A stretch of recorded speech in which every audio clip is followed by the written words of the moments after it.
Welcome back to another episode of Legendary Sickos. On today's show, we're going to talk about the skeleton keys to the 2025 fantasy football season.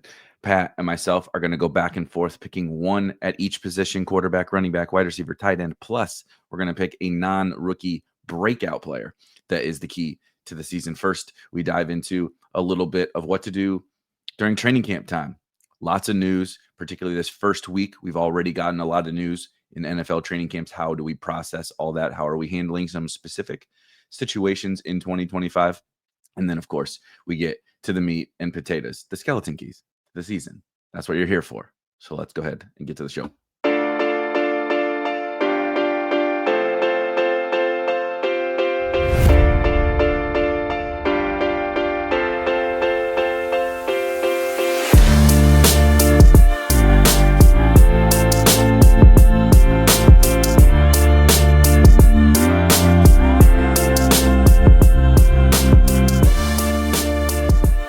All right, Pat, another episode here.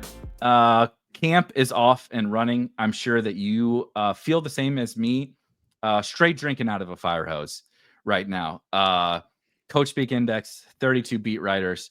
I can't even keep up with both of them at the same time. It's so great. It's so crazy right now. JJ Watt went on a hilarious, old man yells at clouds rant about how every beat writer is now, every target that happens in every rep, every first team, it's like out there on social media. And on one hand, I think that's silly. What's he ranting about? This is good, JJ. We want this. He's ranting that they're micro analyzing, right? Like a football practice, essentially.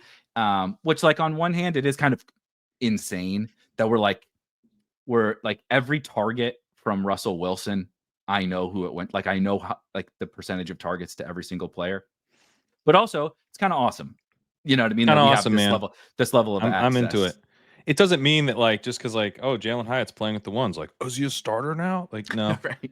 He's not. But it's helpful to know. It's helpful to know who's repping with the ones. Roman Wilson's the starting receiver in 11 and in 12. That's interesting. Yep. Austin's the guy in 11 out of the slot. It's not shocking, but I'm Roman Wilson might actually be draftable. It's those types of small things that we're changing now. And then I don't know, there's sort of that drumbeat stuff where you're like, why am I not hearing a guy's name? Or this guy's still not being able to get out here. I'm getting a little more nervous about Luther Burton, who I'd love to hear actually practiced one time. The Bears are that. Roschon and Luther Burton is Burton, are you going to practice? They're making it similar to JJ ranting about how much these beat writers are sharing, which, by the way, you have to. If you're the only beat writer not doing this, you're going to lose you're not going to have a job. So it just is what it is now for those guys. This is what we want. There's so many articles. As the Legendary Upside Discord, we've got a channel called Athletic Posts. It pulls in every post from every team page on the Athletic, so you don't miss anything that gets posted by the teams, which is where all the individual practice reports are. So I literally click. I just go there and I click. I open a Chrome tab and I just click every single post. And it's tough because it's all the individual team pages. The 5 sleepers to watch in training camp will get posted 8 times. So you got to click out of. But I go, so I'm clearing out. I put them all in a Chrome tab and then I kind of clear out. And any kind of profile stuff like Jaden Daniels really wired to win. I'm yeah, gone. You go to the bottom, see if there's any training camp observation sections, because sometimes it'll be defensive player signs new contract and you're oh, I don't need to read that. But then randomly they'll put their training camp observations in the bottom of it. Yep. So you got to go check. But then you X out quickly. Any puff pieces, if it's got a big picture, you can get rid of that real quick. They're gonna have interviews from the guy's mom. Bullets. You want the bullets. The articles with the bullets. Yep. We want the bullets. I want what happened today. Right.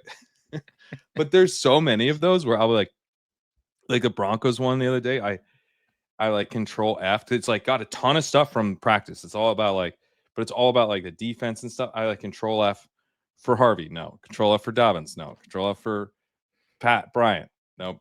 Troy Franklin. No, Cortland Sutton. There's like literally no skill players in the entire article. Like Bo Nix is like, Bo Nix looks so good. It's like, yeah, cool. Who'd he play with or throw to? Right. So it's he looks it's great. not With who? With who does he look so great with?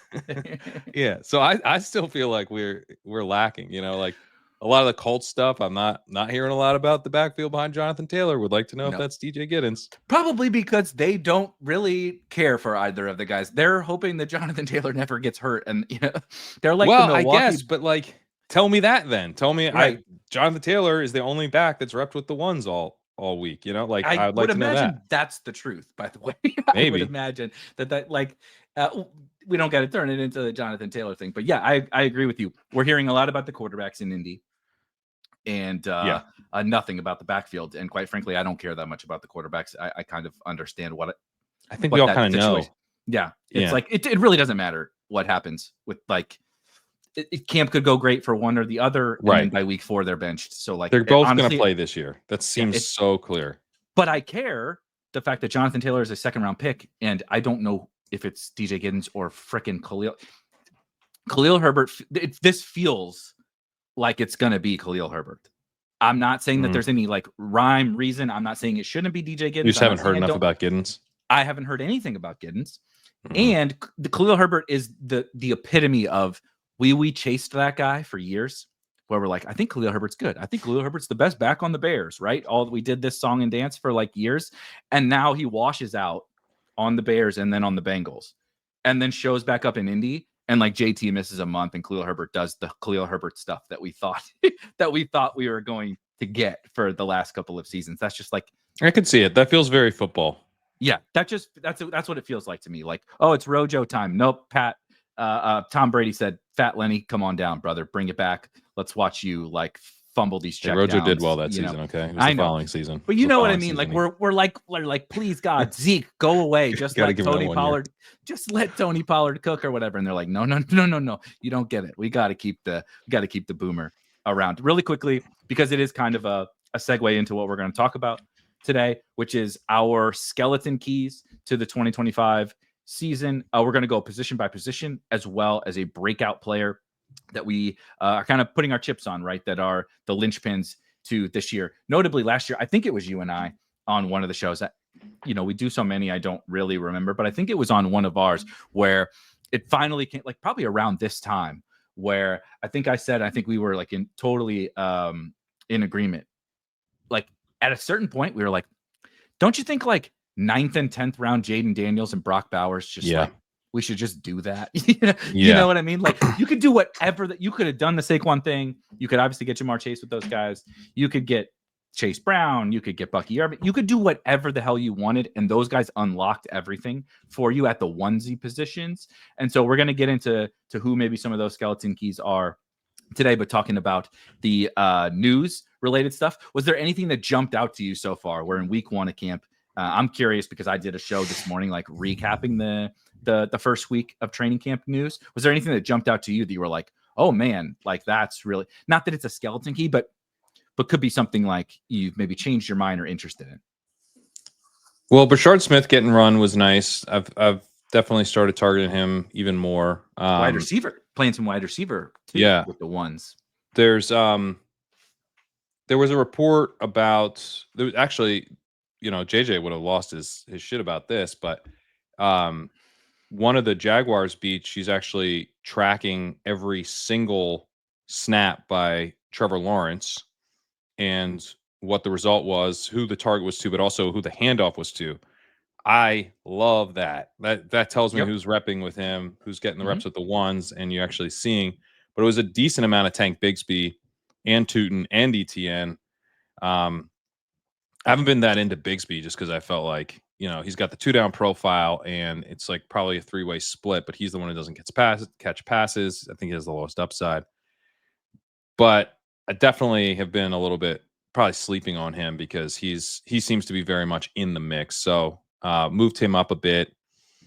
And I would say like a lot of notes kind of like that. Like we moved Garendo up a little bit. Looks like he's looking like the number 2. So trying to find those spots where people are solidifying positions, or maybe we weren't. Braylon Allen moved up about 4 or 5 days ago on news that he's definitely looking like the RB2, which we kind of thought, like, there was pretty much had him as the RB2, but there was like a little sliver of like the dude wasn't the RB2 all of last year, Right. he didn't hold that job for all of last year. He wasn't. There And he was a wasn't part great. of last year where he wasn't.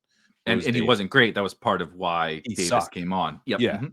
Yeah, but they seem excited about him as their big back. So, okay, we kind of have him penciled in there now. So there's like a lot of stuff like that where shifting around, like with the roles that we expect guys to have.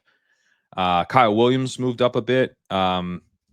He's been impressive and looks like I doubt he's a starter week 1. I think he's probably pretty big dog to be a starter week 1, but he's repping with the ones. He's looked good. He'll be a part of their plans for the season. I think any kind of like Jalen Polk level stuff is starting to look unlikely, which is important for a 3rd round pick. Like, we just saw their 2nd round pick mega bust and their 4th round pick not see the field all year. So he looks like he's going to avoid that. I think it's a good run out for your Patriots. Yes, your Patriots all together. Every Diggs avoids the pup. Yeah, Diggs looks list. Good. Diggs we moved up.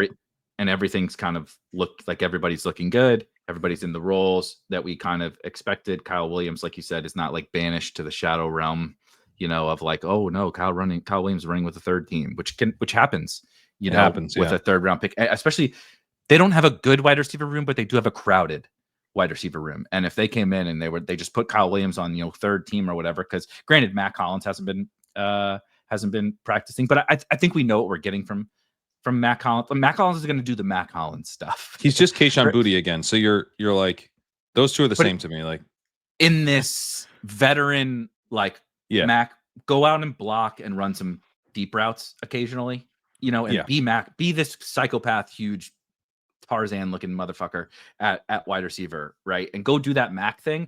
But if Kyle Williams is good, he's really got to beat out Kayshon Boutte, I think, now, because Matt kind of has this little carved out role, and Matt could eat from Diggs, where they're like, Diggs, you're old, let Matt go block for this rep or whatever, right? And Kyle Williams or handle like press coverage, like you got to have a wide receiver on the line, right? The X wide receiver. I think that's either Mac or Boutte to start the year, and then I think it's Diggs and DeMario, and then the question is like, can Kyle Williams play that, or do they want to get Williams on the field enough where Diggs starts playing more X, right? Or does DeMario start to see his snaps go down a little bit so they can kick Diggs in the slot? And Kyle Williams can Kyle Williams on the field at Z. Kyle Williams can play in the slot too. Mm-hmm. Yeah, but a good one. I think overall good for, not that you needed any ammunition to keep drafting the Patriots as we know. You know what was the most fascinating thing that we saw in camp to me? This will blow most people's minds, but we've been debating this Dallas Cowboys shit for months, right? Because we're all excited for the Cowboys. Dak is back healthy. They got Pickens now. We know CeeDee's a superstar. We like Ferg.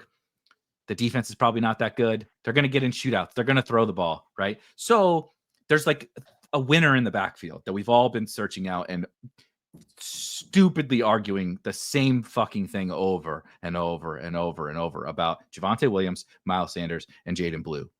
And you know who popped up with the most hype of any player, not a running back, but playing in the backfield for the Dallas Cowboys? KaVontae Turpin. KaVontae Turpin. When Brian Schottenheimer talks about KaVontae Turpin, it's like when Baker Mayfield talks about Emeka Ibuka. It is that's love, brother. That ain't like. That ain't a crush. That is full on love, going to Hallmark and getting you flowers and a card and chocolates and everything. Like that he is in love with KaVontae Turpin. KaVontae Turpin played running back in high school. Fun fact. And he is one of the best returners in the league. They've made it known before that they were like, we need to get KaVontae on the field more, but we always thought it was like the gadget wide receiver type thing. And I do still think it's that. But part of me is like, we've been doing this stupid Cowboys backfield stuff between those three guys, and Turpin's going to ruin it all for everyone. Not that he's going to be the guy. Of course, that's not at all what I mean. But if you introduce this other guy who's like going to catch some passes and like do some fun things. They're handing him the ball on day one of camp. KaVontae Turpin is running with the ones and getting handoffs in the backfield. I'm like, you get like 5 or 6 carries and 3 or 4 targets out of KaVontae Turpin out of that backfield. Everyone else is cooked. Like that is the Jaden Blue upside case. And Javonte needs to be out there to win, or Miles in like be the pass protector and catch passes, check downs or whatever from Dak and score touchdowns. Like if KaVontae Turpin takes that away and plays some wide receiver, like that's like in 20 round drafts, probably not so much underdog, is like kind of interesting to me. And I mostly think about it through the lens of those 3 running backs that we've been debating for 2 months. So here's Schottenheimer said on the 23rd, a couple days ago, on what makes KaVontae Turpin viable as a potential running back. No fear, speed.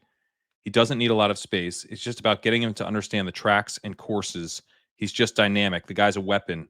He's a guy that we want to move all over the field. This is from Coach Speak Index Discord. Yep. And then we also have the fact that we move CeeDee Lamb around. This is from yesterday. Has helped KaVontae Turpin learn that, quote, I need to learn the system and be able to be moved around because look at CD. So Turp has learned that, and now we can move him. We're in the process of doing that with George Pickens, where he's not just lined up at X. They love KaVontae Turpin. Yeah. If they were talking this way about Jaden Blue, he'd be like a 9th round pick. Oh, dude. Like everybody would be running. Twitter would be, social media would be nuts because everybody would just be victory lapping the shit out of Jaden Blue. But it's KaVontae Turpin that they're talking about how some people hoped they would talk about Jaden Blue, and nobody gives a shit. And nobody gives. Yeah. And I'm not even saying, I'm not trying to like flag plant KaVontae Turpin. He's not the skeleton key or whatever. But it's a pretty fascinating. This is the first guy we talked about on the skeleton key show. Do I put him at running back or wide receiver? He's 152 pounds. He's 28 years old. But I think it's a very interesting development that we probably didn't see coming, and that's kind of the point of this time of year. It's bad for Jaden Blue. It's like really bad for Jaden Blue because this is the Jaden Blue. That's what you wanted role. from him. Mm-hmm. Yeah, he's supposed to be like Tavon Austin, Nyheim Hines. He's supposed to be like Nyheim Hines, but now Turpin might be like Tavon Austin, where you get this. It's like the guy, first-time head coach Brian Schottenheimer gets to show off how creative he is with KaVontae Turpin. You'd love that to be Jaden Blue. Instead, it looks like it's going to be Turpin. And it reminds me a little bit of the Falcons backfield back when they had Mike Davis, and it was like the grossest pick ever was to take Mike Davis in like the 6th round, which really was close to the equivalent of taking Javonte Williams in the 6th round. Like it's correct. It was disgusting. Mm-hmm. But the touches, it was kind of like there wasn't a Miles Sanders there, in fairness to the Mike Davis ADP, but it was a really, and he caught passes the previous year. Okay. But he was good the previous year, but it was the most obvious fucking dead zone ass pick you've really ever seen doesn't get in your more entire obvious. Life. Yeah. And the answer, because I was like, no, can't draft Mike Davis.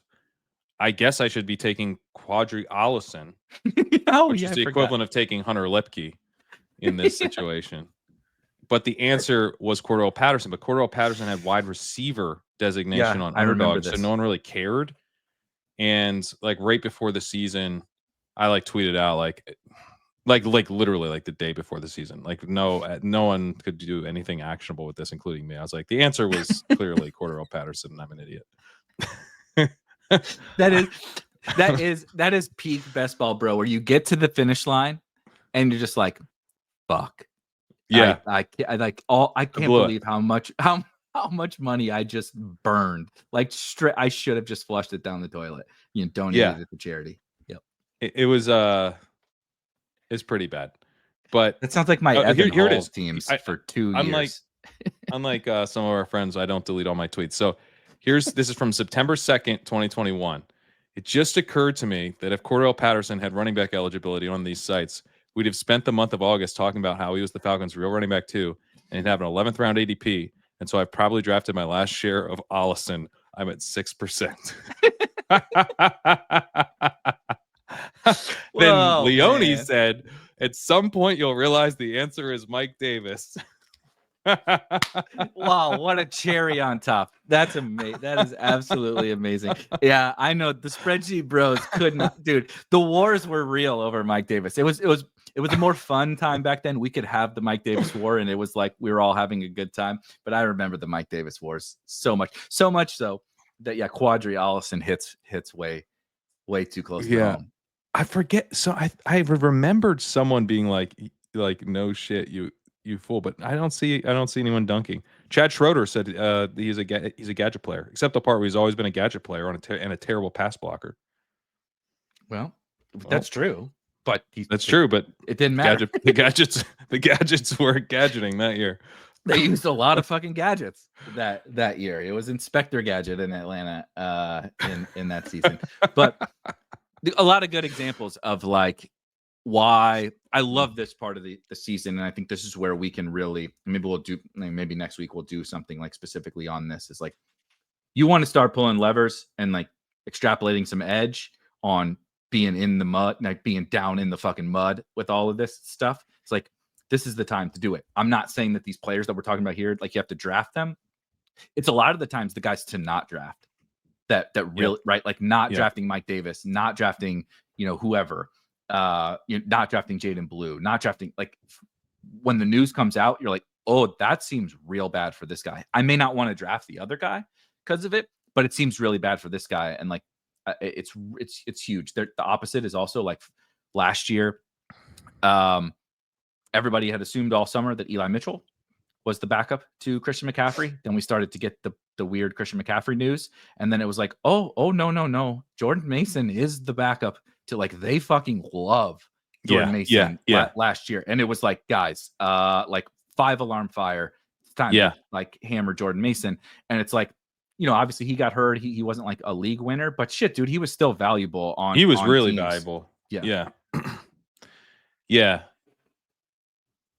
No, I think the other thing that's I think helpful for this time of year is we are seeing, because a month ago or 2 months ago, you get in these situations, and Jaden Blue was an example of this, where like I was talking to the guys at Legendary Upside that help out with the ranks, and I was like, are we missing something? Like, this dude is going way higher than I feel like he should, but he's a rookie. He was like pretty efficient pass catcher on like no routes and very little playing time, but still, and like it's a wide open backfield. Like he could just like take a big slice of this pie and be a clear league winner, with double digit round ADP.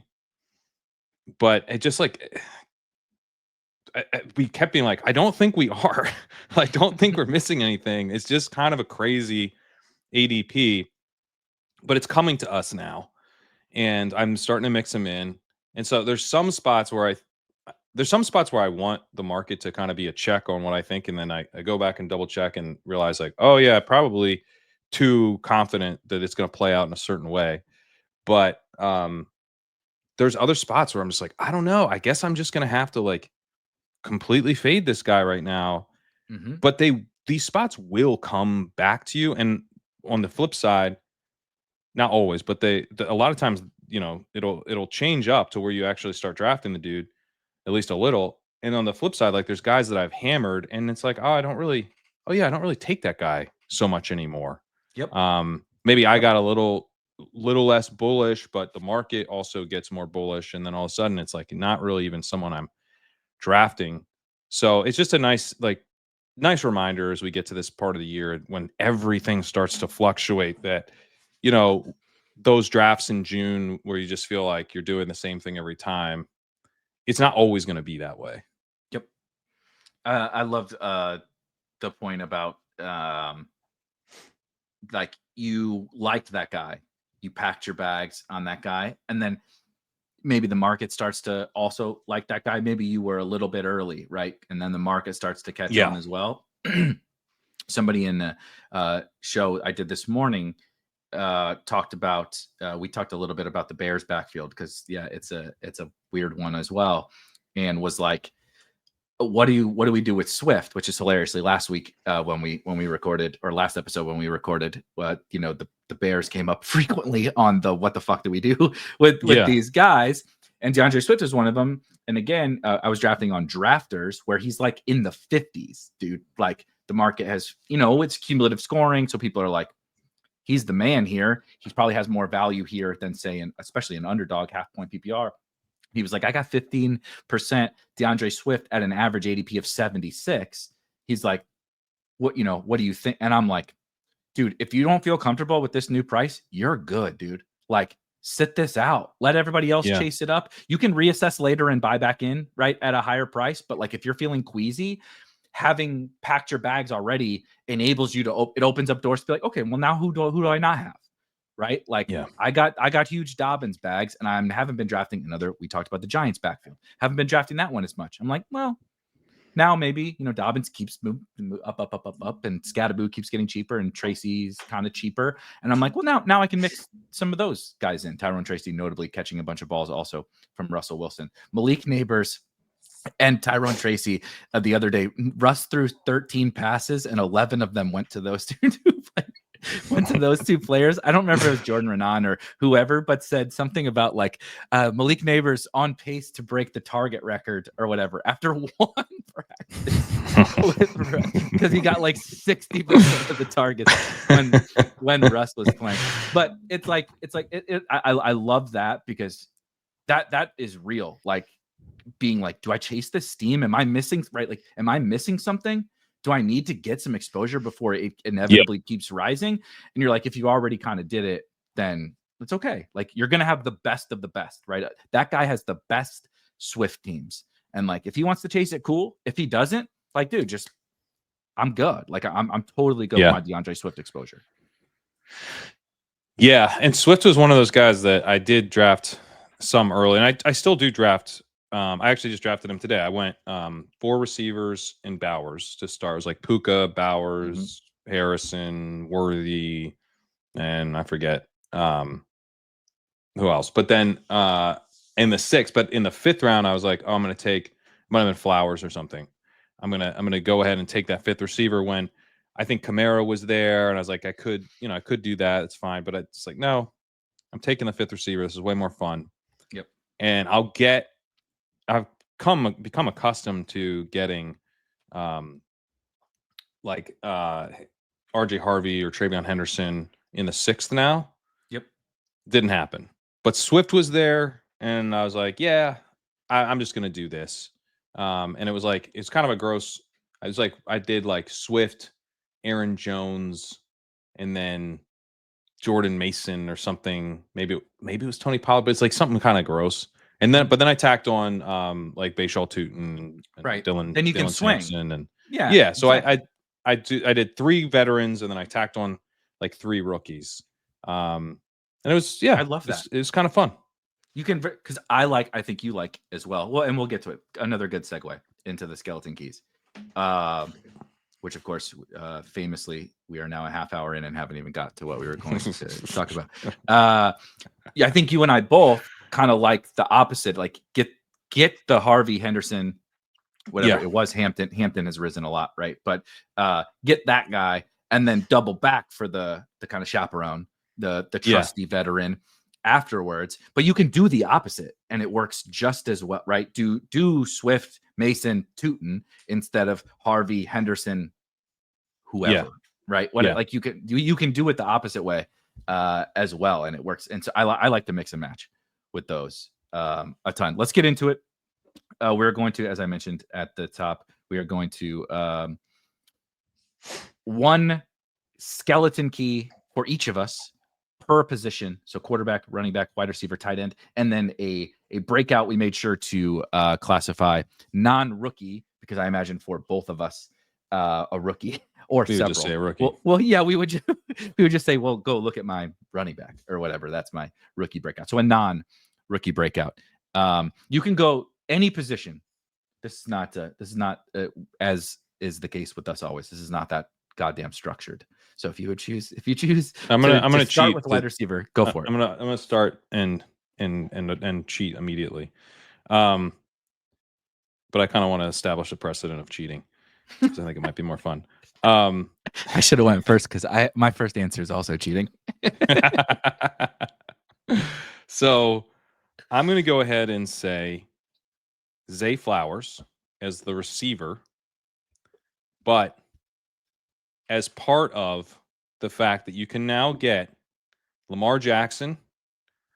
You don't take Zay Flowers in. So Zay Flowers in the 5th round is really the skeleton key is because and stacked because you can push Flowers to the 5th, get him with Lamar. If you don't get Flowers, it's not the end of the world because you've got other stacking options with Lamar. But you also have the ability, it's not like cost prohibitive at all to get Mark Andrews. No. You can get Likely if you want. I think Hopkins is honestly priced really well, especially if you need like wide receiver 7 or 8. Like you just tack him on stacked. I'm pretty into that. You can do the Packers stuff as bringbacks. It's like it all ends up being pretty fun. And Flowers, I think, is a pretty big value in the 5th round. Just a really talented young receiver. We're worried about volume with him, but like it's kind of the Mark Andrews thing from a few years ago when he was the league winner. If the volume happens to occur, and it could occur in a number of ways through defensive injuries, like we saw with the Ravens a few years ago, or like we saw with the Lions last year, where like all of a sudden you'd see teams are just throwing all over the Ravens. Like that could definitely, that stuff happens all the time, or they kind of put the pedal to the floor a little bit with Lamar Jackson. He's super comfortable in the system now. Derrick Henry gets hurt. Derrick Henry gets hurt, changes the offense too. Yeah, Derrick Henry falls off at like 32. Yeah, right. There's a number of ways that a really talented young receiver who's coming off 2.25 yards per route run in his 2nd season, former 1st-round pick, immediately was their number 1, with an MVP, back-to-back caliber MVP guy, even if he didn't technically win it twice. It's just like, we better be right that there's not a lot of volume here, because this dude stacked up in the 5th round could just be a real smash. And I'm trying to take more Lamar. That's part of this, is that that's why it's cheating, because I don't want to use my quarterback on Lamar, but taking Lamar in the 3rd, knowing that I have a good chance to get Zay in the 5th, knowing that even if I don't get Zay in the 5th, I can still stack him up otherwise. But that Zay in the 5th also allows me to play for the running backs to come back in the 6th, which is one of my favorite things to do right now. Getting Harvey and Henderson in the 6th is such a smash, and it feels great. It's like your RB2, even RB1, RB3. If RJ Harvey's there in the middle of the 6th round, or TreVeyon Henderson is there, I don't really care what my structure is. I'd have to have 3 running backs at that point to like not take them. I totally agree. The other thing about Zay is, actually, I'm not entirely sure that most people, or some, I don't know how I would define it. Some people are that concerned about his volume as much so as they are about his touchdowns, which is like one of the most exploitable things of all time. When, like, you'll never hear me say that Zay is like the total alpha touchdown scoring archetype. He is a smaller guy. I get it.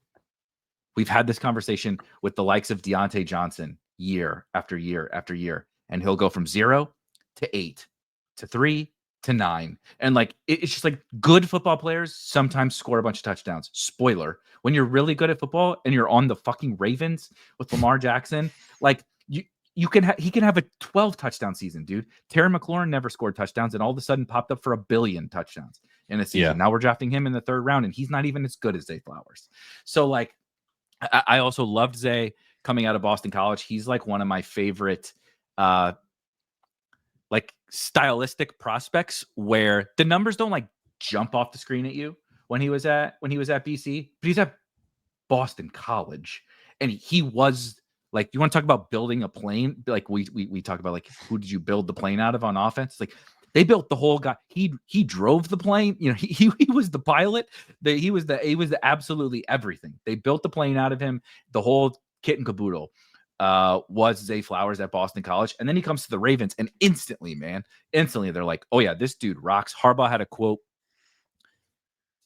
like, drinking from a fire hose right now. I can't remember what day all the different stuff comes out, but like maybe a week ago, right before camp, that was like, one of our things on offense is we know we got to get the ball to Zay Flowers more. They're like, we know, like, he's probably our best player, sans Lamar and Derrick Henry or whatever. Best pass game player. They're like, we just got it. Like, we can't do games where Zay has 4 catches or whatever. Like, he needs to be a focal point. And it's just like,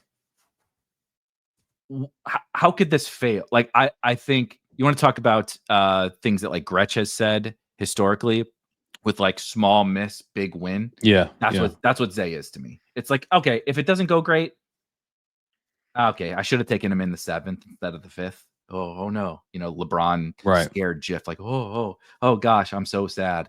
He could still have a big week 16 or 17 or whatever, because he's really good and he's on the Ravens attached to Lamar. Right. So he's a great one. Segue.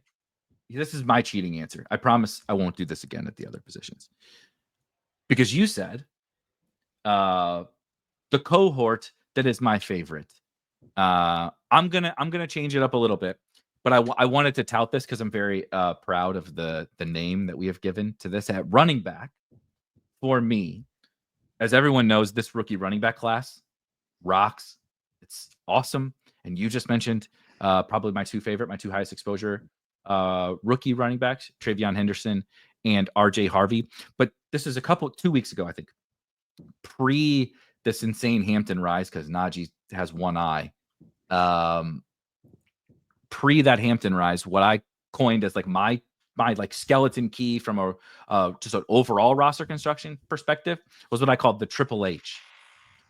So the wrestler Hunter Hearst Helmsley was Hampton, Harvey, Henderson.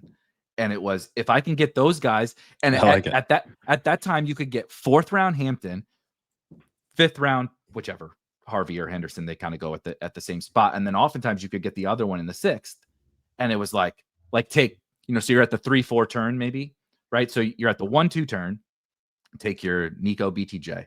You get to the 3-4 turn, take your either wide receiver, elite quarterback, Kittle, whatever at the 3-4 turn, and then take Hampton. And then you come back to the 5-6 turn and you take Henderson and Harvey. And I was like, all 3 of those rookie running backs together is just like the trio of those guys is like, I can replicate the superstar running backs with that threesome of rookie. I can get elite quarterback if I want. I can get elite tight end.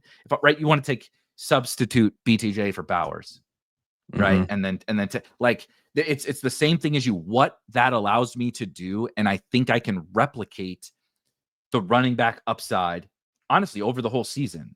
Like Hampton's probably just going to be the goddamn guy week 1 now, and Henderson and Harvey aren't not going to play. They're going to play in week 1. So I'm getting to play a lot. I'm getting plenty of early season production, but I'm getting the Bucky run out, right? If they're as good as I think they are, and the situation is as good as I think they are, like they just take over more and more and more over the course of the whole season. So now I have 3 fantasy superstars. I have Bucky and Chase Brown and whatever over the course of the season, but I also have them with 3 elite wide receivers, or elite wide receiver, elite quarterback, elite tight end, or right, mixing and matching my again, the kind of Triple H. Like, you could take 2 of these guys, of course, but I truly believe that trio is like unlocks everything for it. That's the I don't have like the rookie Daniels and Bowers last year, because the quarterback and tight end classes are not that, but the running back class is where I'm like, this is it, dude. We got to take advantage of this rookie running back class. And I think those 3 are the big backs. So that's my one cheating one as well, is kind of how it all works together. I love those guys individually, but how it all comes together when you put a team built around them is just like an absolute cheat code. I love it. Let's do Hampton, Harvey. And I like those teams. I mean, I do that with Genty too, where I'll take Genty and pair him with Henderson, Harvey at that turn. Smash. Because you still have like awesome receivers. Like I said, you want the elite tight end, you want the elite quarterback. You can have your cake and eat it too with this rookie running back class. And we haven't had that in a long time. Yep. All right, number 2. All right, I will go ahead and I actually considered saying Henderson or Harvey here. I think they're smashes. So you kind of took those for me, but that's okay, because I'll just say my highest drafted player. This is my highest drafted player. It's the only player that I'm above 30% on right now on Underdog, and it's Bhayshul Tuten. Ooh, love it. Another rookie running back. Another rookie running back, a guy that I think people are, there's certain things that kind of get factored into price that are like a little silly, and then they get like really factored into price. I'm like, I'm not gonna ignore this opportunity.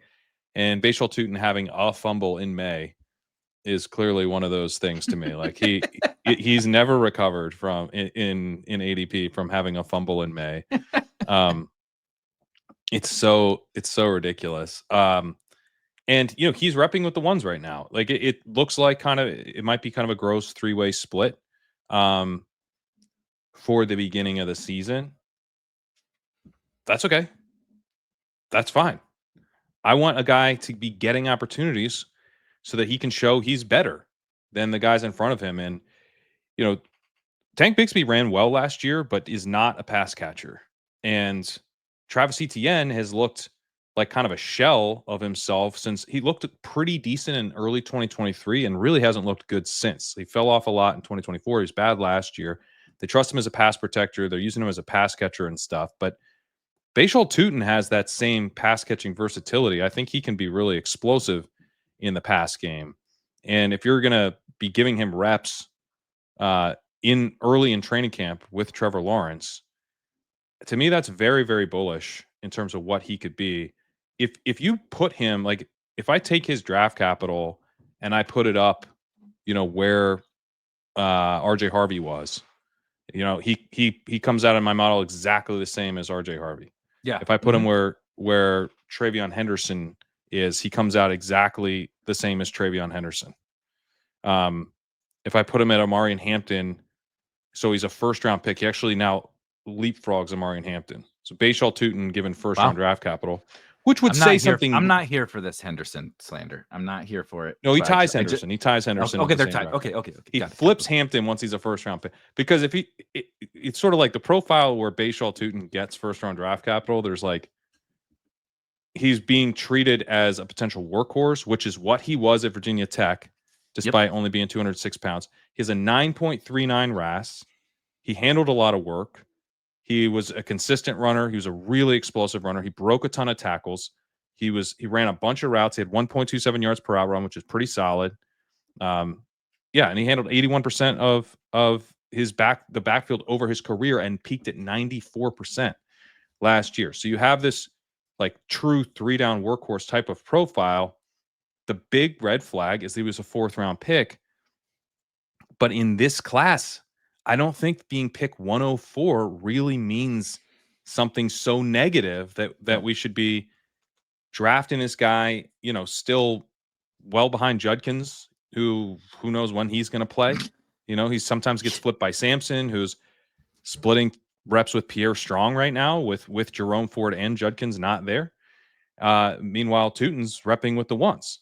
So, I mean, this one, it feels like an easy one to me. Like, if he's good, there's a ton of opportunity. This is, as we talked about when we're stacking up teams, our favorite team to stack at cost has been the Jaguars because there's such a clear breakout bet, but they don't cost a lot. You can pretty easily get Tuten and Lawrence together, even if you don't have a Jag yet, and then do that with Brenton Strange and De'Ami Brown. Get yourself a little Jags thing.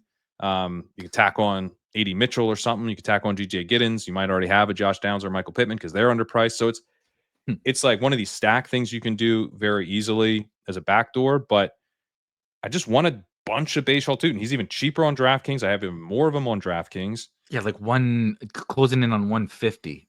It's wild, dude. It's crazy. So I think the opportunity here is that people are especially focused on the downside elements of his profile and missing how many upside elements he has in his profile.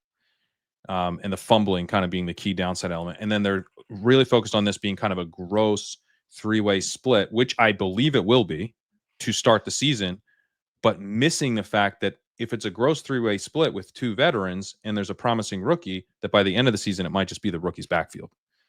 So I'm planning to continue hammering Bhayshul Tuten. He would have to get a lot. He would really have to flip Scattaboo before he stopped being a priority for me. Isn't it interesting that Scadaboo is just like everyone's comfortable with Scadaboo in the 100 to 110 range, and he's also competing with a guy who like probably starts the season out over him because he did it last year. He took the job from Devin Singletary. There's no proof that like I like Scadaboo. We talked about this last week, but like there's no proof that Scadaboo's better than Devin Singletary, and Tyrone Tracy just took the job from Could just be Devin Tracy's job. Singletary. Yeah, could just be Tracy's job. It's a similar bet to Tuten. You know, I think you're betting on the guy to be better than the player ahead of him, and he's got some really promising elements in his profile and some red flags. Like I do think Tuten's fumbling is a red flag. I think Scadaboo's lack of breakaway ability is a red flag, but they have some really interesting stuff. You know, both of them are pass catchers. Scadaboo's an awesome short yardage runner. You know, plays like every snap is his last, all that stuff. Does the really cool when he's in the zone, he's doing the like a horse. It's fucking awesome to watch. So you get all that, but like they're very similar bets. And you just with Scadaboo, I think it's just like kind of well priced to where I'm not like hammering him. I would say I do think he's a value, but I'm at 14%, so a little less than 2x. But yeah, I'm at 32% Tuten on underdog. I'll pull up DraftKings, but I'm telling you, it's gonna be nuts.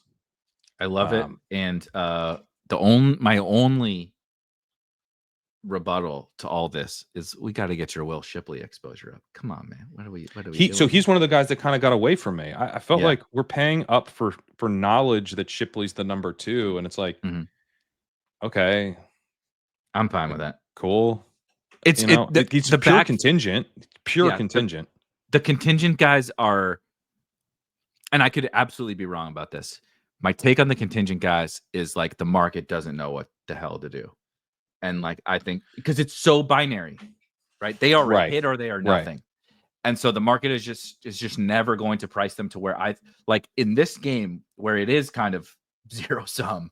It goes right. I'll keep running. Like I'm going to keep drafting a lot of Tyler Algier. I did it last year. He was my highest owned player last year, Tyler Algier. I'm going to keep doing it. I'm going to keep doing Will Shipley. I'm going to keep doing now. I also take Tuten and these rookies, right? Like I take all of those guys too, but I'm going to keep hammering these guys because it's just like, because you don't even need the full season. 1 week, like it literally, a one perfectly timed Saquon sits out week is like, can be the difference between $3,750, right? You make $3,750 back on your underdog team, or $2 million. Like it can be the difference between that. And so those contingent value guys I'm obviously trolling. I love Tuten as well. But I'm at 39% Tuten. I have 50% on DraftKings. Will Shipley across all three. Wow. all three sites. So we're all trying to figure out who did this with his. I had a ton of Will Shipley in the big board. I'm not out on Shipley at all. I just think because he is pure contingent and doesn't have a path to. Yeah, I had 24% of Will Shipley in the big board. Nice. So yeah, but I'm at 4% now because he's been so expensive. This is cowardly.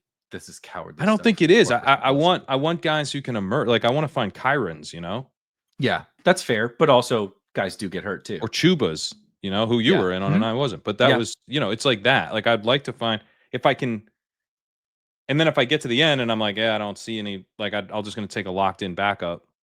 I'm happy to do it, but Shipley's moved up so much that I don't know. He's usually going off the board, but I'm looking at other guys. Like what? Yep. In the 178 ADP. Yeah. We're not too far behind ADP. I just don't tend to draft him. And I get it. I think the contingent value guys are the most fascinating. It's like simultaneously the most boring and the most fascinating because it is very binary. But I think the discussion about how the market handles in a game where it's all about late season upside, it's all about like hitting home runs as opposed to singles. You know what I mean? It's like this. Yeah, it's a total push pull on like how many of these like probable zeros do I accept swinging for the fence? Right? Like I know I want to swing for the fences, and these guys are like absolute home run swings, but they're also probably not giving me anything in most scenarios. It's like I definitely swing on those guys more than the average person does, but it's an interesting kind of conversation around them. But when you have guys like, like a Brashard Smith, available in the final rounds now, like I'm just like, give me that dude with the backfield I that's take them both. open. I take them both. Yeah. But I'm with you. Just quickly on the Ravens before I go to my quarterback, because it's going to be quick. Keaton Mitchell. Have you been drafting Keaton Mitchell at all in the? Just had a conversation about him today. The thing with Mitchell that I'm starting to wonder is if maybe he's actually a better redraft pick than best ball pick, because we were looking at like, are we too low on Mitchell? Kind of intrigued, but what happens if? Let's have the conversation about what happens if Derrick Henry goes down. Right. Is it Justice Hill and Mitchell, or is it like Justice Hill, Mitchell, and Rasheen Ali? They kind of go into a committee mode because Mitchell's like really best suited as this like explosive seven touches per game type of guy, or at least that's what he looked like 2 years ago. But 2 years ago, it was like, yeah, you give him like 9 carries and he can break the week because he was that explosive. But right, he ripped up his knee, comes back, wasn't really the same. So they're saying he's back now. He said, and I quote, it feels better, faster, healthier than before the That's ACL. awesome to hear. Is that true? I don't fucking know. But Yeah, I'm just saying it's good to hear. Yeah, it's good to hear. I wish I felt better about him getting like to 12 carries if Henry's out. Like that's really what it is. Is like, is he even a contingent? He's not the number 2. Like Justice Hill is going to play the number 2. He's not really even going to rotate in much. So it's like this contingent type of bet where you're not even sure that he has that much upside or that much value. I shouldn't say upside, that much value in, a lot of cases when Henry goes down. If Henry goes down, Keaton Mitchell is like a guy I'm happily throwing fab at, and then seeing not putting in my starting lineup, but seeing what he does, and then we got something, and now I'm like, what a great use of fab. But I'm not quite sure that he's a great use of an 18th round roster spot. I'm open to it, but he's someone like, part of me just wants to hammer him because he was so exciting 2 years ago. But having him locked into one of those roster spots with like that much uncertainty about what his role would even be in the scenario where Henry goes down just has me a little, just feeling like he's someone to mix in, not like a big time target. Totally understandable. I am hammering him. So I'll play the bull case side of things. I think he presents kind of what you were talking about with like when we were talking about Shipley, Tuten, whatever. I think he can be useful, like standalone. I'm not saying like that's my prediction, but I'm saying because this dude is legit explosive, or what? Like he was. We'll see. Without the injury, like I would be so in. It's just like I need him to be what he was. I need that then him to also get more work. They're talking about like he looks good. It's bullish. Yeah, the way they're talking is definitely bullish. And so I, think about when we talked about the Ravens, 32-year-old Derrick Henry getting older. What a great way then to get Keaton back. And let's siphon off a little bit of that. All right, we're trying to win. The Ravens are trying to win the Super Bowl. So we don't need 30 Derrick Henry carries in week 6, right? So let's scale that down to 22 and let's give those other 8 Keaton Mitchell, because he could hit a goddamn home run right at any time. Let's check it down to him. The other thing about the contingent value, when he was at, so we've had this conversation a million times. It's the Zay Flowers of running back. Honestly, it really is. He went to East Carolina. Keaton did. Not sure if anybody's aware. East Carolina, not a great football school. Not exactly Alabama. Okay. Early declare. An early declare running back from fucking East Carolina is insane. That's crazy, man. That's a bet on yourself. That's truly insane. And how did that go?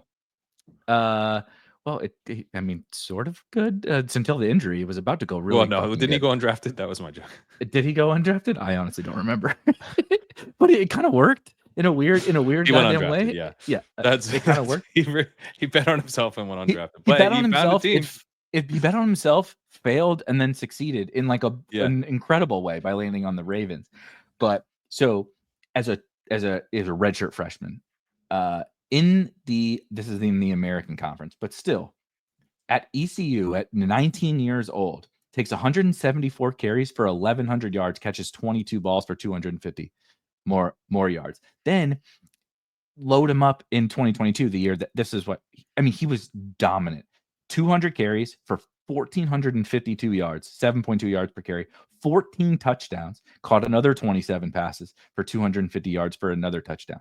They built the plane out of him, and he was 7 yards per carry at East fucking Carolina. Like, are you kidding me? He's catching passes. I think he can really be like a Swiss Army knife guy. And if something does happen to Derrick Henry, Justice Hill, by the way, like this is a long time ago, but in college at Oklahoma State was a workhorse. I don't think Justice Hill profiles as that anymore in the NFL because he's just not that runner, but he is a good pass catcher. I think Keaton can take on a lot more of the work. He has, again, I'm betting on the health of the knee. So I totally understand that like trepidation, but if he's right, I think he can do something alongside Derrick Henry, which can give us like valuable, and they can be spike weeks. He can take one to the house from anywhere. And if Derrick Henry goes down, his electricity in that offense, I think could be, the league, like it could absolutely be like, it's like rookie year Achane or something, like that. I think that's in the range of outcomes for Keaton Mitchell. So I've started to hammer him as they've really started to talk about him in a positive manner. Yeah. I mean, it's pretty enticing. I'm just looking to see. I'm going to do a little screener here. Say at least you had to have at least half a yard per route run. What did he have? I don't have that. He had 1.24. 1.2. Okay. Yeah, which is pretty strong. And good. Play at least 30 career games in college. He played 33, I think.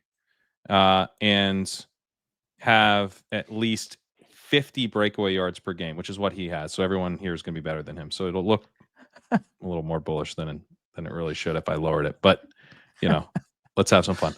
Yeah, so here's the guys. Ashton Genty, Saquon Barkley, Jonathan Taylor, Leonard Fournette, Breece Hall, Dalvin Cook, Kareem Hunt, Darrell Henderson, Devin Singletary, Samaje Perine, Pierre Strong, Donnell Pumphrey, Brian Hill, and Keaton Mitchell. Brian Hill, DFS God, the pride of Belleville West High School. Now, of those, he's probably by far the most similar to Darnell Pumphrey, who was. I was thinking Darrell Henderson. He's kind of Darrell Henderson-y. Well, because he came in at 179 pounds, and Pumphrey was 176, so he really is quite small. Darrell Henderson was 208, so yeah, the weight is the concern. But generally, if you get a guy who's like, the reason I like to look at breakaway yards per game is that it's not just like, are you explosive on a per touch basis, but did you actually handle a lot of work? And so you do have a guy that kind of like Achane, handled a lot of work despite being undersized. So yeah, I mean, maybe I'm definitely like, he's on my radar. He's someone that I might get more comfortable with in the next like couple days to a week. Certainly, if we were to see like preseason usage for him, that would be awesome. But you do sometimes have like, oh yeah, we love this. He looks so great coming off the injury, and then it's like they never really see him. The return to like a meaningful role for him is still, I think, a little up in the air. So people can see how the sausage gets made. My AirPods just died and went into full blown panic, which tells you everything about how my life works in 2025. That Pat was joking about Bluetooth. My AirPod dies and life is over. It's over for me. So we're back. We did the Keaton Mitchell thing, which Cavante Turpin, Keaton Mitchell. We've done some interesting names so far here on the show, but it's back to me for another skeleton key here. And like I said, I'm going to do my quarterback because it's kind of straightforward. We talked at length about this on the ranking of the stacks show. You talked about Bhayshul Tuten with the Jacksonville Jaguars. And for me, it's Trevor Lawrence at quarterback. Obviously, the parallels here are maybe a little bit lazy, but also I think real in that if there was a Baker Mayfield of 2025 from a fantasy sense in a real life sense, I think it's Trevor Lawrence. Of course, he has Liam Cohen as his coach, which is the very natural carryover for the Baker Mayfield comp, but like it also like everything kind of makes sense. Number 1 overall pick. Lawrence had a little more like we knew Lawrence was the number 1 overall pick when he was a freshman at Clemson. Kind of disappointing, but like shows some stuff over the course of his NFL career where you're like you never give up. And like maybe we gave up on Baker, but there were still some times where you're like, okay, Baker's got it in him a little bit. And then gets the coach, finally, has dealt with disastrous coaching situations, not great weapons, honestly, over the course of his career, some injuries for himself and, some self-inflicted wounds from poor play and poor decision-making, a little bit of a risk taker, but that's good for fantasy if he's willing to take some shots. It's particularly good when you have Brian Thomas Jr. and Travis Hunter on your team. De'Ami Brown, a pretty good downfield player himself as a third option. Brenton Strange, a competent tight end. The 3 back. I don't really, for Trevor Lawrence, I don't care who wins the backfield situation because it probably means one of them's good, right? Yep. And the defense should probably not be great in Jacksonville. The division is bad, so we're going to get a bunch of games against, the Texans have a great defense, but outside of that, we're going to get a bunch of good games. The Week 17 game is very, very fun with the Colts. I can get Trevor Lawrence. Like, I love him with BTJ or Hunter or both. Honestly, I'm down to take him when I don't have those guys, which is kind of rare for the cheaper quarterback, right? Like, Right. I don't feel great taking Bryce Young when I don't have T-Mac. It's like, am I really about to do Bryce Young and Jatavian Sanders? Like, is this what's going to win me $2 million? Like, that's hard to envision. Brenton Strange plus De'Ami Brown plus Tank or Tuten or something like that. Like, could that win me a lot of money? So there's like a million ways to stack Trevor Lawrence. And I think the upside is just awesome. And he's finally now priced down to like, dude, there's a lot of profit. He's one of the cheaper, like locked in starting quarterbacks. And that's kind of crazy to think about the name Trevor Lawrence as like the 5th cheapest locked in starting quarterback. Yeah, I think there's a lot of upside, that really isn't reflected in that price. The Baker Mayfield comp is a very easy one, but I think a good one, and one that it's like similar in both in terms of the setup, because he literally has the same coach that Baker did, but you get Brian Thomas, you have Hunter Henry, so there's like now multiple weapons that not Hunter Henry, Travis Hunter, that you can. I'm already thinking about my quarterback. Hunter Henry and Travis Hunter, very similar. We'll get there. Travis Hunter, pretty much the same player. And you have this potential for them to be like really concentrated through 2 very efficient receiving weapons with like enough other weapons to kind of keep things humming. And I think from in the backfield, there's kind of, you get your Cowboys backfield type of situation where it's like a 3-headed, quagmire. This if you look at Tank Bigsby's rushing efficiency last year, he was 11th in rush yards over expected. He was like ahead of J.K. Dobbins. He was ahead of James Conner. Like, he was very impressive as just a pure runner after a really bad rookie year, but still. And you could see him being an efficient kind of move the chains early down guy. And then you have 2 outs to efficient receiving play. I think you have another out in Bhayshul Tuten to a really efficient runner. You also have an out in Travis Etienne, frankly. I mean, it's not possible that he recaptures some of his efficiency from years past. So there's and obviously he's the most expensive of the 3 in fantasy. So there's potential for the running game and just the backfield to actually be an asset. It's murky, but that doesn't mean that Lawrence won't benefit from the backfield. And then, I mean, he has the potential for 2 superstar wide receivers. Brenton Strange could be like a totally reliable, Tucker Craftian type of tight end starter that helps out even if he's not a superstar. So I think Lawrence is an awesome pick. The other comp I'll give, because the Baker one, maybe feels like it's too easy. What about Dak Prescott? Ooh. Back when he broke out as a passer? Because with Prescott, we always had a little bit more rushing to help us. Like early in his career, he ran for 6 touchdowns in each of his first 3 seasons. But in 2019, he broke out for nearly 5,000 passing yards and 30 touchdowns. Previously had maxed out at just 23 passing touchdowns a year. So what happened that year? Well, you had Amari Cooper in his first full season with the Cowboys.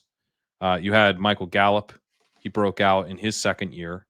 So it was the season where, now it was still under Jason Garrett, so it wasn't perfect, but check that off your bingo card. We got Cavante Turpin, Keaton Mitchell, and Jason Garrett references. But you get the fourth year breakout from Dak Prescott as a passer. We weren't as down on him because we weren't as frustrated with his early career because he ran more, and he ran for touchdowns consistently. Trevor Lawrence, he's peaked at 25 touchdowns in his second year. So yeah, I think we could get, like, what if we get 4,800 yards and 30 touchdowns, a little bit on the ground, maybe in like 30, 35 touchdowns, like where he's going and kind of how stackable he is. And because everyone's cheap, you're going to have a bunch of different types of Trevor Lawrence teams. Yep. I just think he's a really good pick. I agree. Just quickly, because I had forgotten. So for anybody that watches the current version of Dak Prescott, and obviously he had the horrific injury, which was so when I was in college, there is JV football in in lower level colleges, and I was at Illinois College, and the JV team was playing, and so all I wasn't on the JV team. Spoiler alert! I was too good for that. Too good at a Division III school. Big, really high bar to clear. But we would go to the game, right? And we were standing on the sideline, and the opposing team, Washington University, which is actually in St. Louis, it's a really good school, but not great football there. It's an incredible academic school. Their quarterback scrambles and slides, like kind of the Dak thing, right in front of me, has the Dak injury and is rolling around on his back, and his, he shattered his entire, the lower leg bone or whatever, if you break your leg, but beneath tibia. Which one's the tibia and which one's the fibula? I'm not sure. I don't know. But anyway, Fibula? He shatters that, and his legs pointing literally the opposite direction. Tibia is your shin bone. So tibia. So this dude straight shattered his tibia, and his leg is pointing the opposite direction, 4 feet from me. And then when the Dak injury eventually happened, it's it gave me nightmares. And that kid never played again, in football or whatever. And it's so Dak had a really catastrophic injury. Before that, Dak at Mississippi State. The fibula is alongside the tibia, so he might have shattered both. He might have just completely I'm not sure the kid's walking great anymore. It's yikes. 4 years at Mississippi State, Dak Prescott, 2012 through 2015. He was a starter as a freshman, which is incredible in the SEC. From a rushing perspective, 118 rushing yards as a freshman, 4 touchdowns, so whatever. Sophomore year, 829 rushing yards and 13 touchdowns. 986 rushing yards and 14 touchdowns as a junior. 588 and 10 as a senior. The dude was an elite rusher back then. And you watch him now and you're well, he can't move. He's older and he had that terrible injury. And it's he was special. Dak was special back in the day. He was. But the style of play to me reminds me of Lawrence a little bit, where they're willing to take those chances. They'll throw picks over the middle of the field, but they'll also give their guys chances. It's Baker-esque as well in the willingness to take risk, but that's kind of why he came to mind. Where I like it. As a passer, it took Dak a few years to really find his stride, but he's since went on to throw for 4,537, 4,536. That was 2 years ago. So yeah, I think we could see Lawrence. The fact that Lawrence hasn't done that yet, I think people are writing it off he just is who he is. He can only throw for 25 touchdowns. He can never throw for more than 25 touchdowns. He definitely can throw for more than 25 touchdowns, and he can throw for a lot more. He could add 10 touchdowns this year. What did Baker if the throw offense for? takes a big step forward. What did Baker throw for last year? Like 40. And I'm not saying that that's what he's 41. So Baker threw for 4,500 yards and 41 touchdowns. I'm not saying that that's what Trevor Lawrence is going to do, but like, he doesn't even need to do that. No. So Baker's career high before last season is eerily similar to Trevor Lawrence, 28, which was the year which was the year before in Tampa. So 2 years ago in Tampa, he threw for 4,000 yards and 28 touchdowns, which was good. He was good. We were like, damn, Baker's back. And then before Tampa, his best year was 37 and 27 as a rookie. Yep. 27 as a rookie. Was that the year that they had the insane playoff game against the Steelers? Remember that? I think Big so. Ben. I think it was rookie year, Baker, wasn't it? I can't remember because but the following year, I just remember his dynasty ADP was insane. Is year 3 Baker, where it was like 50 to 48 or some shit in the playoffs, and like everybody threw for 1 million yards. I'll never forget that game. But anyway, like this kind of stuff isn't linear, and also like touchdown rate is not predictive. Like shit happens, dude. Things change. Baker goes from never throwing 30 touchdowns to throwing 41 in a season. And like, you know, when you're surrounded by this kind of talent like Lawrence is, I think it can happen this year. So totally. All right. Yeah, I'm gonna say Drake Maye. Let's do the one everyone knew I was gonna do. All right. And back to me. There was just no other possible answer I could give here that would have not been disingenuous. I should have taken him. Honestly, I didn't say it because it would have made me mad. But as you were doing it, I thought it would be an incredible bit. If Beimfohr takes Drake Maye, like I was hoping you would on some level, but not enough to make it happen because I didn't want it to happen. But I also kind of did. Pride myself in that kind of. Like, that seemed very much up your alley. Yeah, you blew it. You could have got me real good. I know. If people always comment every time we do one of these, like, "Oh, I'm so mad it's not 4 hours." We could have made it 4 hours if I took Drake Maye because it would have taken you that long to find another quarterback. To find another guy. It might have been Lawrence. Honestly, we just would have traded. If somebody put odds, I bet they would have.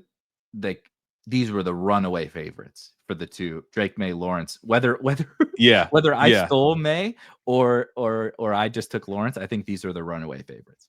Yeah, I mean, I was probably like minus 800, and the only way that you lose that bet is if you stole it, which would have made it extra funny because what a bad beat that is that you have Pat minus 800 to take Drake Maye as a skeleton key and you lose, but only because he let Erik go first. He took him instead. Oh shit, that's good. That's a bad beat. But luckily, everyone's cashing those tickets. I'm going Drake Maye. I'm at 32% on DraftKings. I'm at 24% on Underdog. I have less drafts on DraftKings, and you can just get your guys more often there. So all my exposures are a little higher on DraftKings. But yeah, he's my 5th highest drafted player overall over on DraftKings, and he is my 6th highest drafted player overall on Underdog. And normally don't take big stands at quarterback. If you look at my other exposures at quarterback, I'm at 14%. Jordan Love, 13%. Trevor Lawrence, 13%. Justin Herbert, and then it's like 12% or lower everywhere else on Underdog. I have 20% Kyler Murray actually on DraftKings, 19% Lawrence, 17% Caleb Williams. Everyone's like, I have 16% Purdy, and everyone's below 15% after that. So yeah, it's kind of more about like taking what comes to me, unless I'm thinking about taking Drake Maye, and then I just take him because this dude, he showed last year that he could overcome just horrible circumstances, and that he's going to run a bunch. He's a great scrambler. He's a very willing scrambler. He's really decisive. I think when you watch him play, you just see like he is looking to get the ball out or run in a way that's, you know, kind of Jaden Daniels-y. He's not the elite runner that Jaden Daniels is, but I think he's quick. You know, there's something going to happen. Like the upside comp of like a hybrid Daniels Allen. You know what I mean? Like kind of Allen-y as a runner, Daniels-y as in stylistically in how he does it. Yeah, because he's got that deep ball too, like Mhm. Daniels. And he's definitely a little inconsistent. Like I think he has like some of that Lawrence Dak where you're gonna get some head scratching, like what were you thinking there? Mistakes. Yeah. You're also gonna have some inconsistent throws. Like he does miss throws. That was a big knock on him coming out. I thought one that was like really overblown, considering how beautiful some of his, like when he nails throws, he nails them, and he's like really he like consistently hits throws, and then he'll just like have one where you're like, what the heck was that? Which I think from like a film evaluation like really threw people.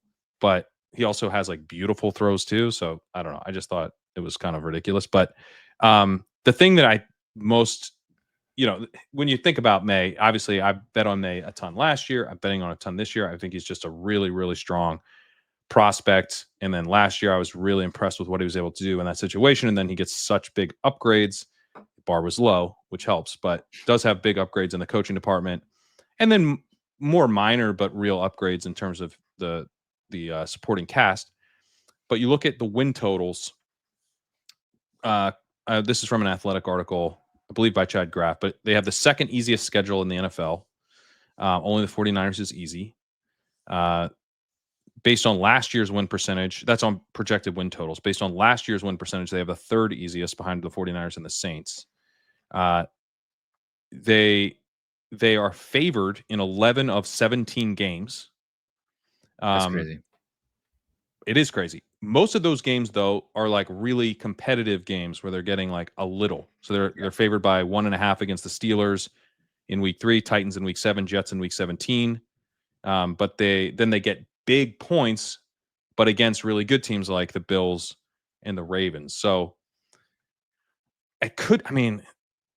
that's like exactly what you want, right? You want the team, like they're going to have to chase against the good teams. They're going to know they have to chase, but they're going to be in spots where like they should be putting up points and very competitive against the bad team. Like they're not big dogs to bad teams. Like that's kind of what you were last year, where you're like, yeah, I guess they have to throw, but the other team knows they always have Right. to throw, and they can't protect Maye. And like this year, they can be like they can play. They should be able to play a little bit more of the game they want to play. That's what Vegas thinks.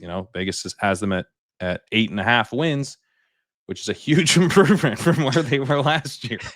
So it's just I feel very good that this year I'm not like swimming against the tide of Vegas at all. Like this is a team that Vegas expects to do well, and has them playing in a lot of competitive scripts over the course of the year. If you kind of get into the micro of it, and then if you just do the macro, 8.5, an 8.5 game win total is pretty solid. Good. So this is no Borderline longer playoff. like a dumpster fire, Like a potential playoff in the hunt for the playoffs team, Yeah. which is the opposite of what last year was, which was like a punt season. And so it's just a lot more fertile ground than we had last year. And Maye is more expensive than last year, but I think he has a lot of upside to take a real step forward and become one of the better quarterbacks in the league. And probably in that kind of second tier somewhere, that big second tier behind like the true elites. But I think he could get there this year, and we could start to think about him like we were thinking about Stroud heading into last year, that type of stuff. I like that. That's a good comp. I'm gonna move down to the tight end position. Another perfect segue. It's almost like we planned. There's literally zero planning that goes into the show, but oftentimes it does seem as though there might be a little bit of planning. And you mentioned the only team with an easier schedule than the Patriots is the 49ers, and my tight end comes from the San Francisco 49ers. I'll recite a couple of best ball relative stats for George Kittle in a second. But if we just look at this current, what in the hell is going on with the San Francisco 49ers this offseason, it's just like all roads lead to George Kittle. I understand that Christian McCaffrey is back and healthy, and I have no real problem with him. But I think if we're thinking about it logically, the guy who basically missed an entire season is older. The Niners are trying to win. They're trying to hold on to kind of this glory stretch of 6 or 7 years.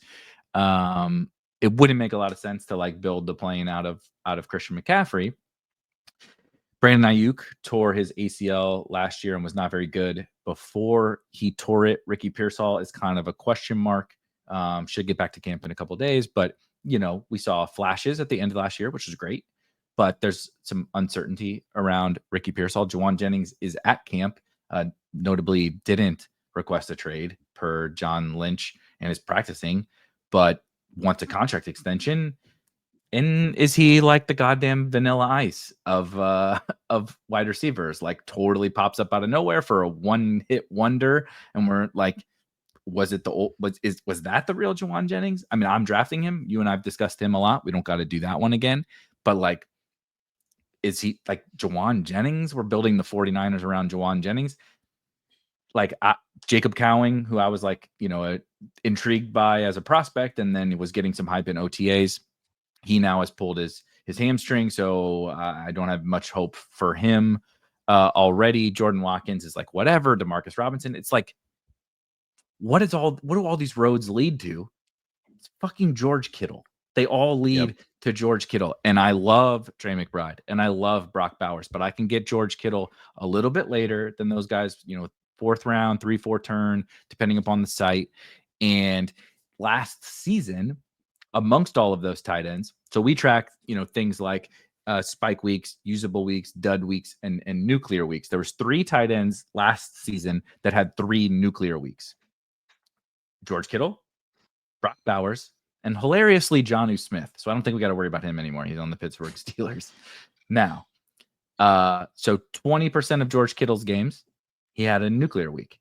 From a spike week perspective, which the nuclear week is like multiple standard DV. It's like buried the competition, right? If I'm going to put it in layman's terms, spike week is like you outdid the competition by a sizable portion. Maybe not to the like you didn't score 30 or something like that. If I'm going to use some rough numbers, at the tight end position, there were 3 people who had 7 or more spike weeks. Notably, Brock Bowers was not one of them. Brock Bowers and Jonnu Smith both had 6. Mark Andrews had 7.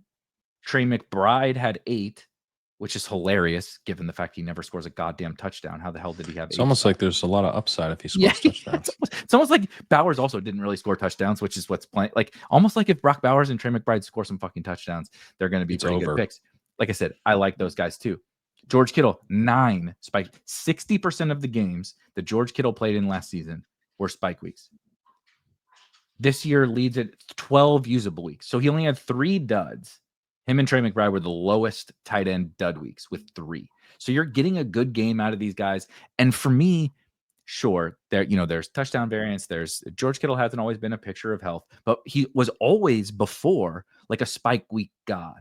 It was like, remember before last season, we used to talk about George Kittle like, you got to suffer through the 2 for 25 games to get the 7 for 125 and 2 games. Yeah. And last year, because of how the Niners season played out, the defense is worse.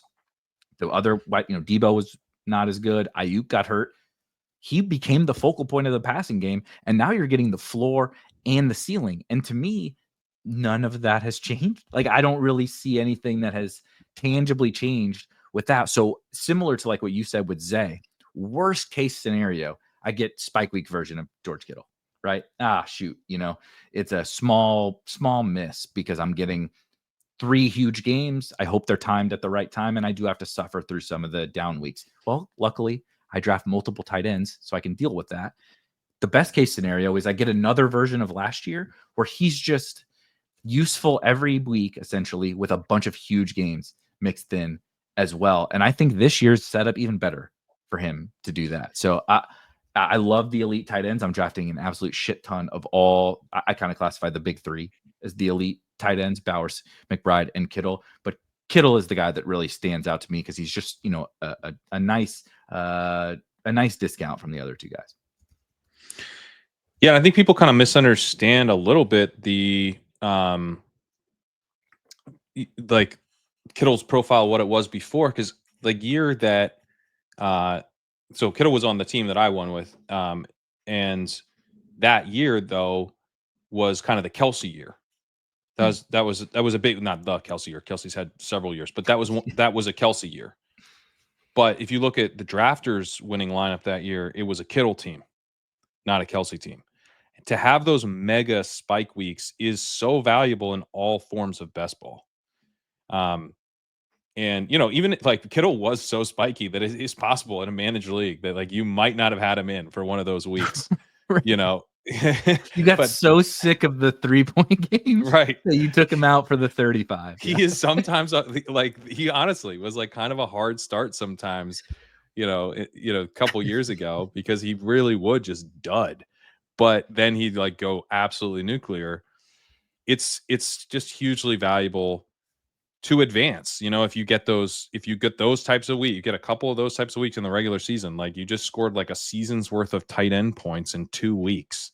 It's really wild. So he probably is, he's just such a great pick because he gives you a little bit, I think, of the advance rate boost at cost, because he could be kind of the number one receiver for the 49ers this year. And then you do have the spike week upside too for the playoff weeks and for the finals. So big Kittle fan. Think he's a great pick.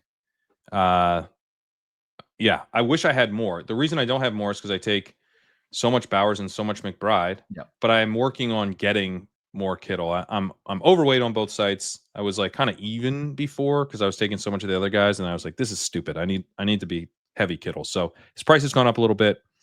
And now I'm taking more, which is a little annoying. Annoyed at myself for not just hammering him when he was crazy dumb cheap. But yeah, I'm gonna make sure to be 4 or 5 turn Kittle out overweight. there. Like I have 4 or 5 turn Kittle out there. Yeah, it's like, crazy. The chase stuff. You just had to skip McBride if you could suck it up and skip. Yeah, McBride that's the part I had trouble with because McBride is.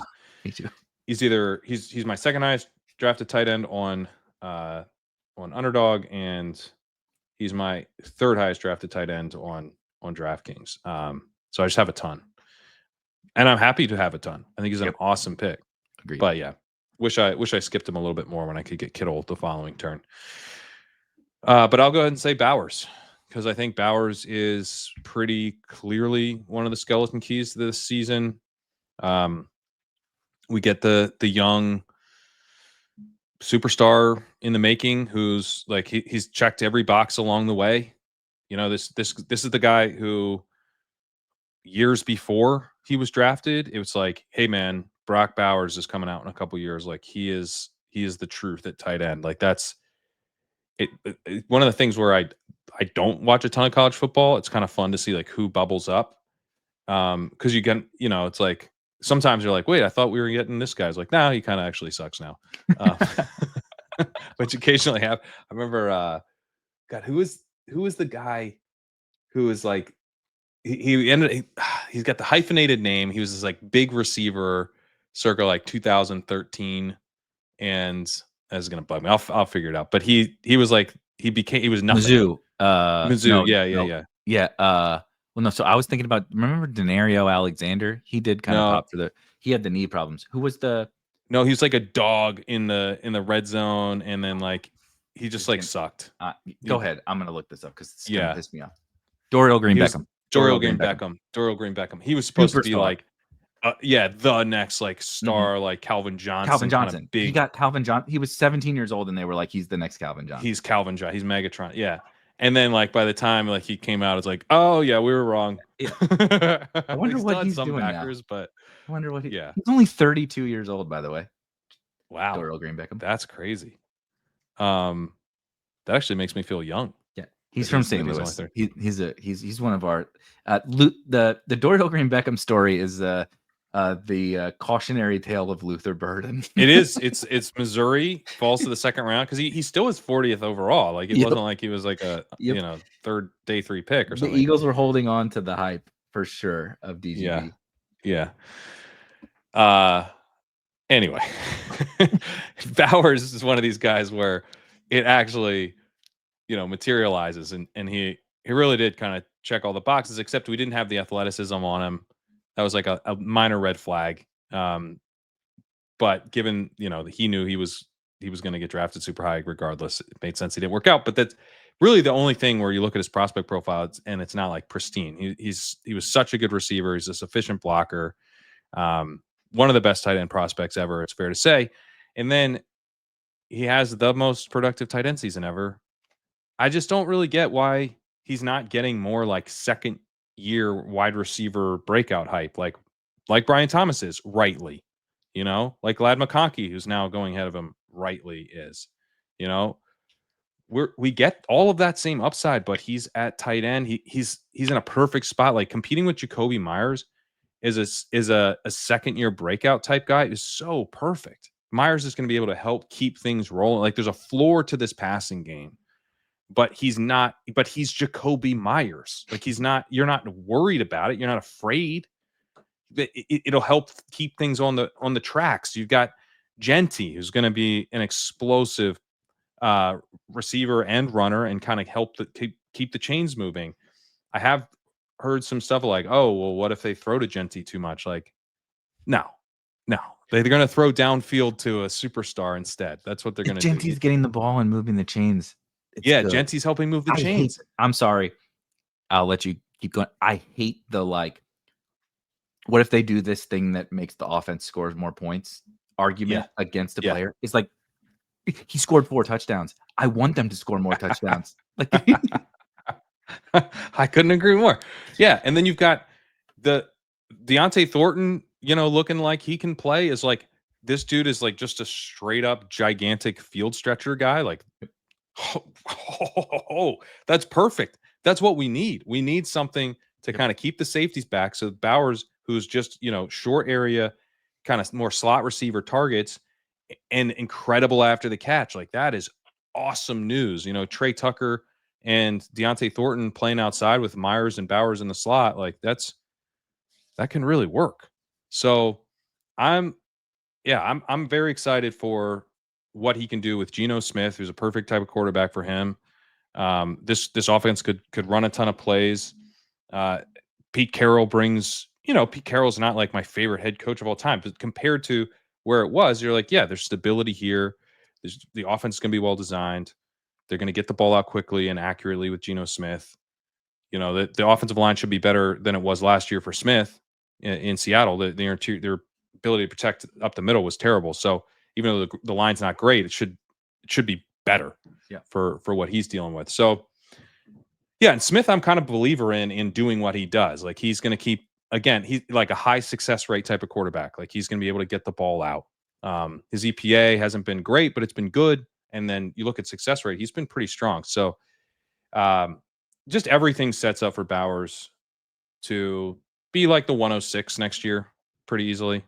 I think this is that year. This is that year that we get the discount where you get to pair Bowers with CeeDee Lamb. You get to pair Bowers with Puka Nacua. You get to pair Bowers with Bijan Robinson or Jahmyr Gibbs. Like these types of pairings shouldn't be possible. And this is the year that we get to do it.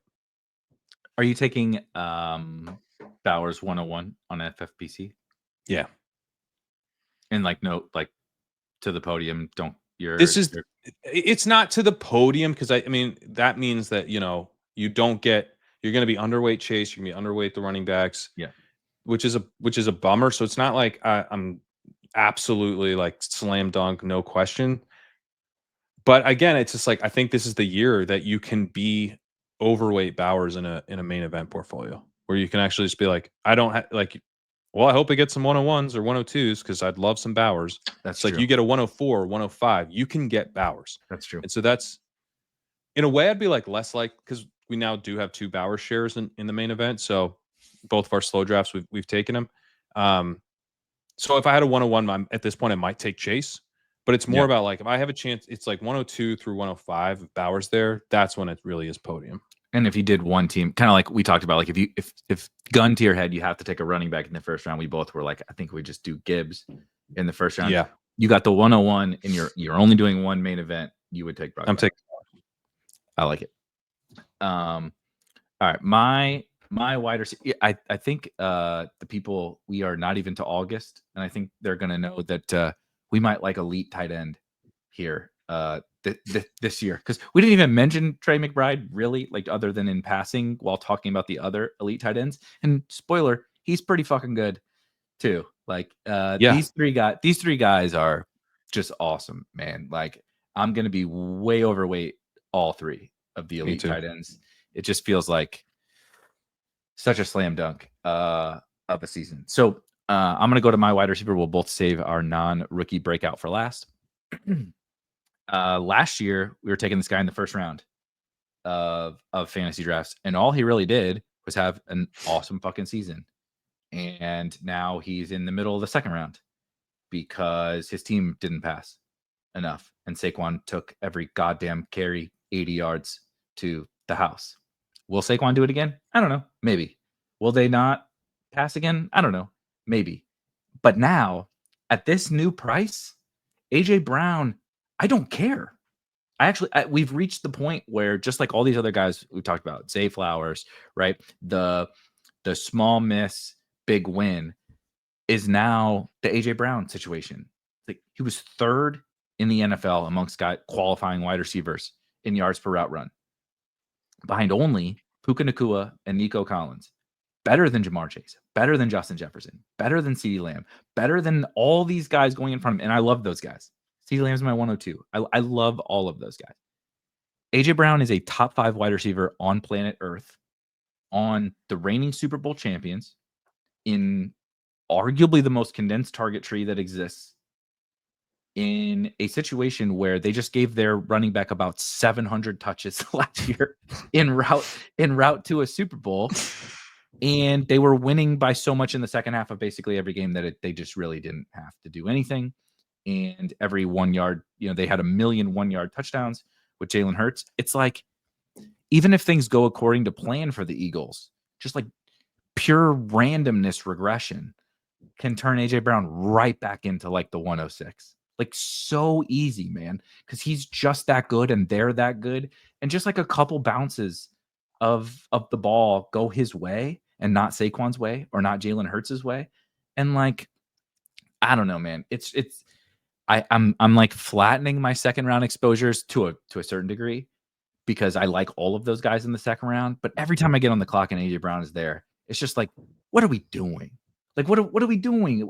We gleefully took him at the 107 last year, and now he's available at like 17, 18 overall. You can get him with.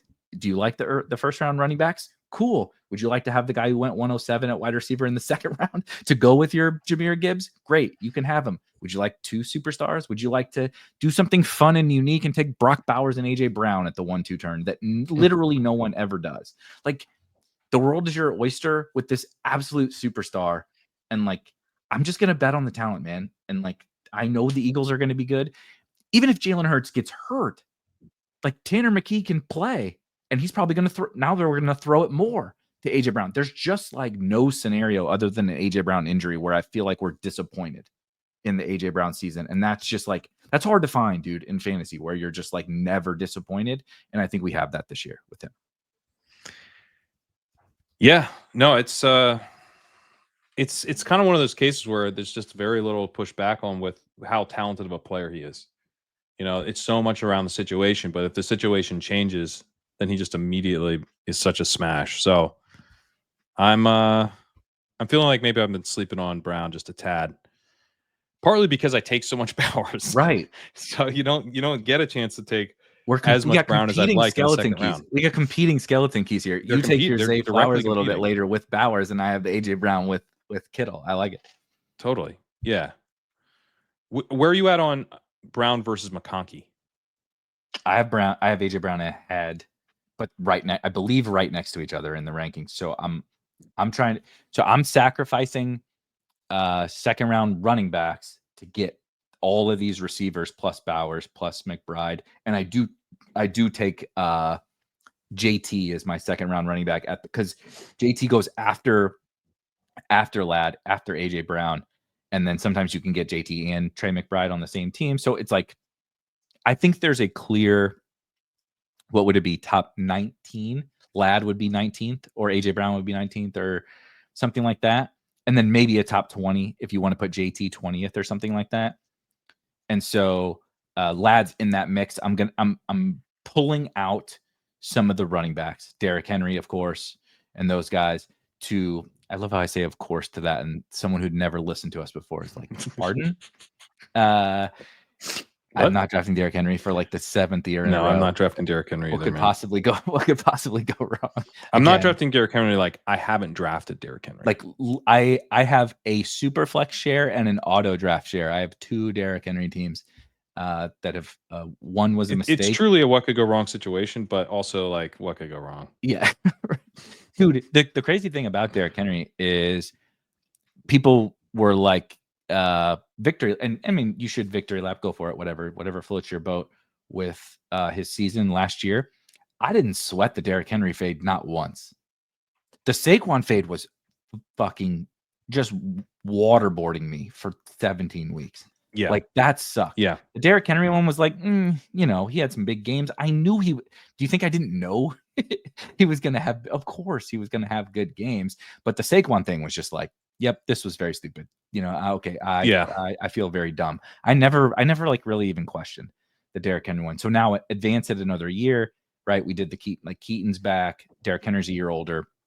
I'm not really the Derrick Henry one. I do think was kind of dumb last year because he was so cheap. So he's in the 4th round. So Saquon was, I thought he was the 3rd. Wasn't he in the 3rd? There were times he was in the 4th. I mean, I don't think his ADP was probably late 3rd, but you could get him in the 4th, and I'd sometimes be like, what's the point?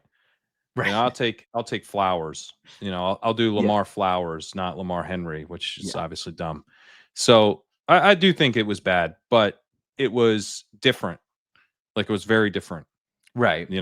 Taking him in the late 3rd versus the early 2nd is just so different. I should have phrased it better. I mean, he goes in the 1st round on DraftKings now, Derrick Henry. So that's like you said, I agree. 3rd round Derrick Henry was 1st round, is wild. Probably should have taken. I think it should have been like a take your medicine situation. Just take some, suck it up, right? Take your 6 or 8% or whatever you think is appropriate of that guy, because like clearly he could score 25 touchdowns or whatever on this offense. But still, I never felt that bad about the Derrick Henry one. I felt miserable about the Saquon one. And so now at an even heftier price, I don't feel bad. Like, I don't feel bad about that at all. Like, I'm pulling from Derrick Henry. I'm pulling from some of those running backs. I'm pulling from Amon-Ra, honestly. Amon-Ra's a really good football player. I like him, but he seems like the guy least likely to like stone cold bury me at wide receiver amongst, so that I can mix and match. Like, if I want to get more BTJ, I want to get more Ladd, I want to get more AJ Brown, I want to get more Brock Bowers, if I want to get more of those guys, I'm not fading Amon-Ra, but I'm not going to have not going to be overweight Amon-Ra. Yeah, I'm definitely kind of just even. I don't want to be underweight Amon-Ra. I think I'm pretty even. I'm at 7%, so just a tad. It's just hard because all those wide receivers rock, and Brock Bowers rocks. Totally. And it's like, what do you do if you want to get overweight any of these guys? It's got to come from somewhere. It's, for me, it's coming from Derrick Henry, like in a big way. And it's come a little bit from Genty when he was. I'm at 5% Genty, so I'm happy to get him now. He's kind of closer to the 1-2 turn, but he was someone that I was just not drafting that much. Same. Now it's coming a little bit from McCaffrey. Yep, 7.6 on Underdog CMC. Nope. Yeah, I'm taking Puka, man. I'm just taking Puka. Just take Puka neighbors, Nico. You could take Amon-Ra there. Get your second round AJ Brown. Get your second round Brock Bowers. I'm at 16% Puka. I think he is a very strong pick. He's treated like he's not part of the CD tier. I think he is. So I have a bunch of him. I have him 5th overall. Yeah. Okay. Yeah. He's done like nothing he's ever done does not back that rank up. Isn't it weird that why doesn't he get the same hype as the other guys? I don't know. I honestly don't know. I mean, he's locked in as the number 1, even with Devontae Adams there. Yeah, he's better than Devontae Adams. He's better than Devontae Adams. He's just better than Devontae Adams, which is crazy. That's like crazy, by the way. We're just like, Devontae's not even close to Puka. And like, Devontae's still very good. Yeah. It's Devontae Adams. And we're like, yeah. He'll be a good secondary option to Puka. Yeah, right. Yeah, Devontae can take the scraps from this other guy. So, and it's like the offseason stuff. There was a thing McVay was talking today about how like he's just so impressed with Puka's like routine and kind of like everything he's doing off the field to like make sure he stays healthy and and all that. Like, and obviously health is one of the bigger concerns with Puka. He hasn't been healthy like for a long time. He keeps having these partial seasons or at least some banged up types of seasons, but I don't know, especially in a format that rewards the ability to just like absolutely crush in a single week. And like, yeah, okay, I don't know. Maybe he like hurts his shoulder for a couple weeks and comes back and gets 17 targets. Like, sounds great. Sign me up. I just 40 targets in his first 2 NFL football games. 40, dude. He's such a good player. He's crazy good. Like we were arguing last year about like whether or not like he was a negative regression candidate, because he was so efficient as a rookie. It's like, well, he certainly couldn't be any better than 2.75 yards per hour. And like, it's impossible to get better. So, you're kind of paying for last. And then, second year jumps to 3.23. 3.23. Way better. Nobody even Nico was second in the NFL at 2.86. Puka was 3.23. That's like a legendary. He was like a legendary player. Yeah. He was doing like the Tyreek stuff from 2 years ago kind of thing. So, I mean, it's different types of routes and all that, but quite that efficiency, different stylistically, but the same. Still stylistically quite different. Yeah. So, and that was like a banged up season, by the way. This was like in some ways a disappointing year for Puka because he didn't play the whole year.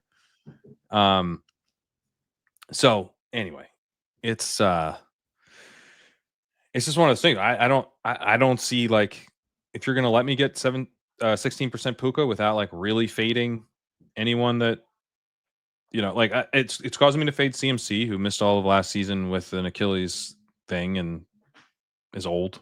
So I wish I took more CMC when he's at the 1-2 turn for sure, but if I'm going to be underweight CMC this year, I think I can survive it, even if he has a really good season. And it's not that I never take McCaffrey now, but I'm just it's much harder for me to justify him now that it's him versus Puka and him having flip Puka. I'm 8% McCaffrey on DraftKings. I'm like 4% on Underdog, so or it might even be 3. Really wish I took more when he had the other thing that like the cheaper cost. I think is important to remember, like every best ball season, is like you can't cover every base. And like you just said, I wish I took a little more CMC when he was 4 picks cheaper. But it's like you're gonna go into every season with some open wounds, and you just gotta hope they don't get infected. You know what I mean? Yeah. And like it is what it is. Like Yeah. you're gonna have some glaring holes in your portfolio because you can't possibly draft enough teams to cover every base, unless you're a fucking robot. And even then, you're probably still doing something wrong. There's always just something, whether it's an individual player, a combination of players, a stack, an offense, or whatever that leaves you vulnerable. And just like that's okay, man. Like we get to run it back next year. We get to run it back when the playoffs come. There's in-season contests. There's like, if Christian McCaffrey happens, like Saquon happened last year, and even in the playoffs, like as miserable as it was from like an advance rate perspective, Jonathan Taylor buried Saquon Barkley in the playoffs. And so it's like you actually felt more miserable watching JT go for 40 every week in the playoffs than you did, when the money came out, when it came time to make the money. It was like you needed Malik Neighbors and Jonathan Taylor, not Saquon Barkley. And it's like, there's this, it's a crazy chaotic game, and you just can't cover every base. So like, look, if Christian McCaffrey is the guy that you're going to pull from, do it. Like, don't be like, shoot, I got to get, my exposure blanket of all these different guys. You're going to get your exposure blankets of lots of guys, but you also have to pull from somewhere. Like you have to pull from somebody to get some edge that you think, I think everybody thinks they have some form of player edge. So like, it's got to come from somewhere. And in the first round, if you want to pull from somebody, you got to do it. And I'm with you. Derrick Henry, Christian McCaffrey is where I'm doing. All right, non-rookie breakout. All right, I'm gonna say George Pickens. Motherfucker, you got to be shitting me. I should have went first. I should have taken Drake May. This is a slam dunk. He's like the clear favorite, dude. He's the clear favorite, yeah. And this is one of those ones where, so Pickens has already had 1,190 yards. I think that includes the playoffs. Let's see. Let's go to regular season only. Yeah, so it was 1,140 and 5 touchdowns 2 years ago, and he's coming off a 900-yard season. He's never had worse than 800 yards. So like, breakout is maybe like a strong word I think it's fair for him, but yeah, I mean, what I'm saying is we're going to be talking about George Pickens as like a second-round pick next year, like the Jalen Waddle type of. You're taking CD Lamb as like the 103, 104, and you're getting George Pickens in the second, like that type of breakout season. And I think like he was trending towards the potential for a breakout season if he got decent quarterback play in Pittsburgh and stayed there. But he goes to the Cowboys, kind of operating as the number 2, but maybe the 1B, and getting, fed volume as part of an offense that doesn't have a backfield and has to win through Dak Prescott's arm, and is very excited about Pickens and talking about how they're going to be moving him around the formation. He's not just going to be X. He's going to be primarily their X receiver, but they're going to move him around as well. There was the Schottenheimer quote that we read earlier where he said that, they name check Pickens as a guy they're going to move around. So 2 seasons now over 2 yards per route run, 2.05 in 2023, 2.11 last year. And this is what these guys had: Mitch Trubisky, Kenny Pickett, Mason Rudolph, Justin Fields when he's not allowed to pass the ball, Russell Wilson when he's not allowed to pass the ball, and the washed version of Russ and the confidence shaken version of Fields, like the Fields who's gonna get pulled if he makes mistakes. Like, and he's they never only had have him to throw to. It's like they're not allowed to throw, and when they do, it's like, okay, look at George, and it's like, okay, George, do something, because nobody else is fucking getting open. Van Jefferson is on the other side, for fuck's sake. No one can draw coverage. Yeah, so we have a guy who's really been flashing in bad situations, moves to a new team, and has the potential to really take off with another guy who can draw coverage. As long as they pass enough, we should be good. And when you look at their team, you're like, you almost have to pass enough. There's not really another option than to just pass the ball to these 2 clear superstar receivers, at least, maybe a clear superstar and a potential budding superstar in George Pickens. And I've mentioned this like a million times, but it matters to me that George Pickens came into the league and was like unable to get any separation. And then in his second season in the league, his open score jumped from 48 to 70, and then was at 68 last year.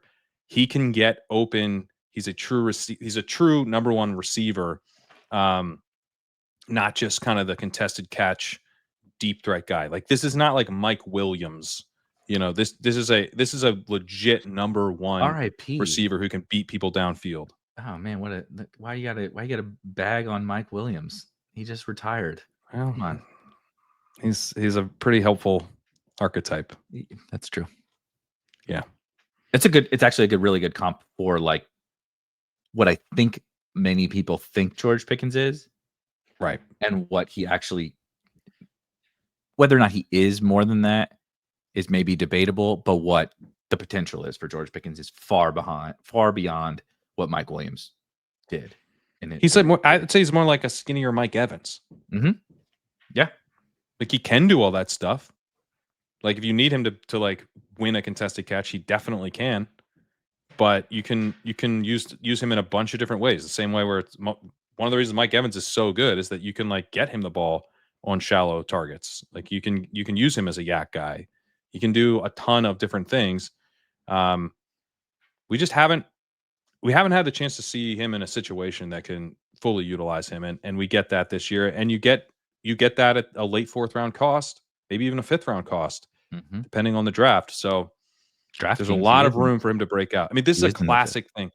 The 5th round wide receiver breakout has been one of the clear skeleton key type of things every year. Cooper Kupp, Stephon Diggs, like it's pretty common. It's like it's a go-to. But I think we have we have a guy here who could just like absolutely explode because his talent was being held back by a situation, and now he gets to play in a pass-heavy offense with much better quarterback play than he's ever had, and playing alongside another guy is going to help draw coverage. Could not agree more. Obviously, I was tilted when you picked Pickens, because I truly think like we could have put him at wide receiver. Of course, we chose other ones, but like if he wasn't on here, I think we would have been wrong. Yeah, I truly believe that like you just can't draw it up better. I think everyone believes he's talented. I think everyone is excited about the Cowboys passing offense. I think everyone is excited about the fit. Like the fit with Dak, of course, but the fit with CD is perfect. The fit with Ferguson doing his Ferguson shit is great. The fit with like the way the Cowboys want to play, the fit with a trash ass defense that the Cowboys are probably gonna like everything that the stars have aligned. So if he can't do it, we're gonna know this is it. This is like, George, you say you're a star. You go pre-mit like he is Denny Carter's version of wide receiver. Like he is the epitome of it. If you don't do it this year, there ain't no more talking about. Right. Like you don't get any more buts. You don't get but Russ was your quarterback. Nope, this is it. This is your shot. So but that's that's the exact kind of breakout candidate that we want. I love George Pickens. I moved him way up. I don't know where I have him, but I'm way ahead of ADP. We're very, very bullish. Like if you're drafting with a sidekick, you get recommended him a lot. And he's high in the rankings.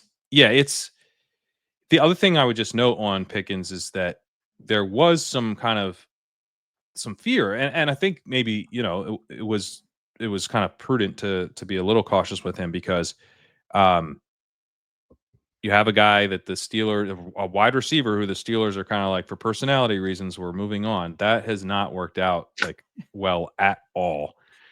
And then he goes to the Cowboys and he's playing on the final year of his deal. And so there could be like some malcontent risk here, but just from like the vibes around Cowboys camp and, like he's out there, he's working, they're super excited. They keep talking up how awesome he's going to be for them. He seems super psyched. The connection with Dak is forming and everything. It doesn't seem to be like that sort of situation where he's like, pay me, he's sulky, I think Pickens has a gigantic opportunity where if he has the type of year that I think he can have, maybe we're not taking him in the mid to late second. Maybe we're taking him at the 1-2 turn because he goes and gets paid. So now he's a number one wide receiver for someone else. Maybe he's Jaden Daniels number one. Yeah. The McLaurin situation breaks down. Yeah. They don't get us extension. They bring in George Pickens for an absolute bananas amount of money. He goes and plays with Drake May for a gajillion dollars. I mean, there's someone else on this list that could probably use a superstar wide receiver. Yeah, May's the name I thought of first, and I said Daniels, so I wouldn't look insane. That's it. I wanted to say May. you know who I also feel like would be like they could use this. Now, I'm not as bullish on this quarterback like long term, but like this offense is craving a George Pickens. It's the Cardinals. Like if you put George Pickens in the Michael Wilson becomes George Pickens. Yeah, like Jesus Christ, man. Like yeah, but he provides that thing that they don't have. Like I've made the, and I will continue to, by the way. So if you're sick of hearing about it, tough shit. The offense is disgusting. They are like the NBA team not shooting 3-pointers in the year 2025, right? Like everyone runs a 4-6 on the right on the offense, except for Kyler, who doesn't really run anymore either, which is very annoying. And it's like they need that juice. And it'd be like, man, like, but so do the Patriots. A lot of teams could use that juice. But I was just like, Jesus, I mean, you put him opposite Marv with McBride in the middle. Ooh, buddy, that would be sick. That would be awesome. That would be awesome. What about the Chargers? Ooh, okay. You're Sorry. pretending like Trey I'm Harris sorry. is not I'm going to sorry, do. but Trey Harris also is George Pickens. Trey Harris is George Pickens. I don't know about that. Just wait. We'll find out in a year how stupid I I'm sound. sorry that it's Trey Harris erasure, but I know. It would be very fun. I mean, Trey Harris is not fast. Like they don't have that No. speed guy. But he's hilariously a deep threat who runs almost a 4.6. Like he's a very strange player. And Ladd is really best in the slot, and I'm still not a QJ believer. They can keep hyping him. I still don't. Dude, did you see that? Someone tweeted today. He got wide open across the middle of the field and just hit it right in. It was like boom, like it was too good. Like it was so beautiful. Like they got him open and it was just like go. that is Quentin Johnston. Like summarize QJ in one play. It's like, oh, he got open and then the ball smoked him in the chest. Like that is him. Like let's see if I can find this because it's too good. The game. Remember the game last year when he had like 13 catches for like 170 yards or whatever? I still don't understand what happened. Like, was that a glitch in the Matrix? How did he dominate? I don't know. Played in that game. How did Quentin Johnston just like dominate an NFL football game? I really don't know. This is. Hang on. Let me share this. Oh no! I'm gonna share it.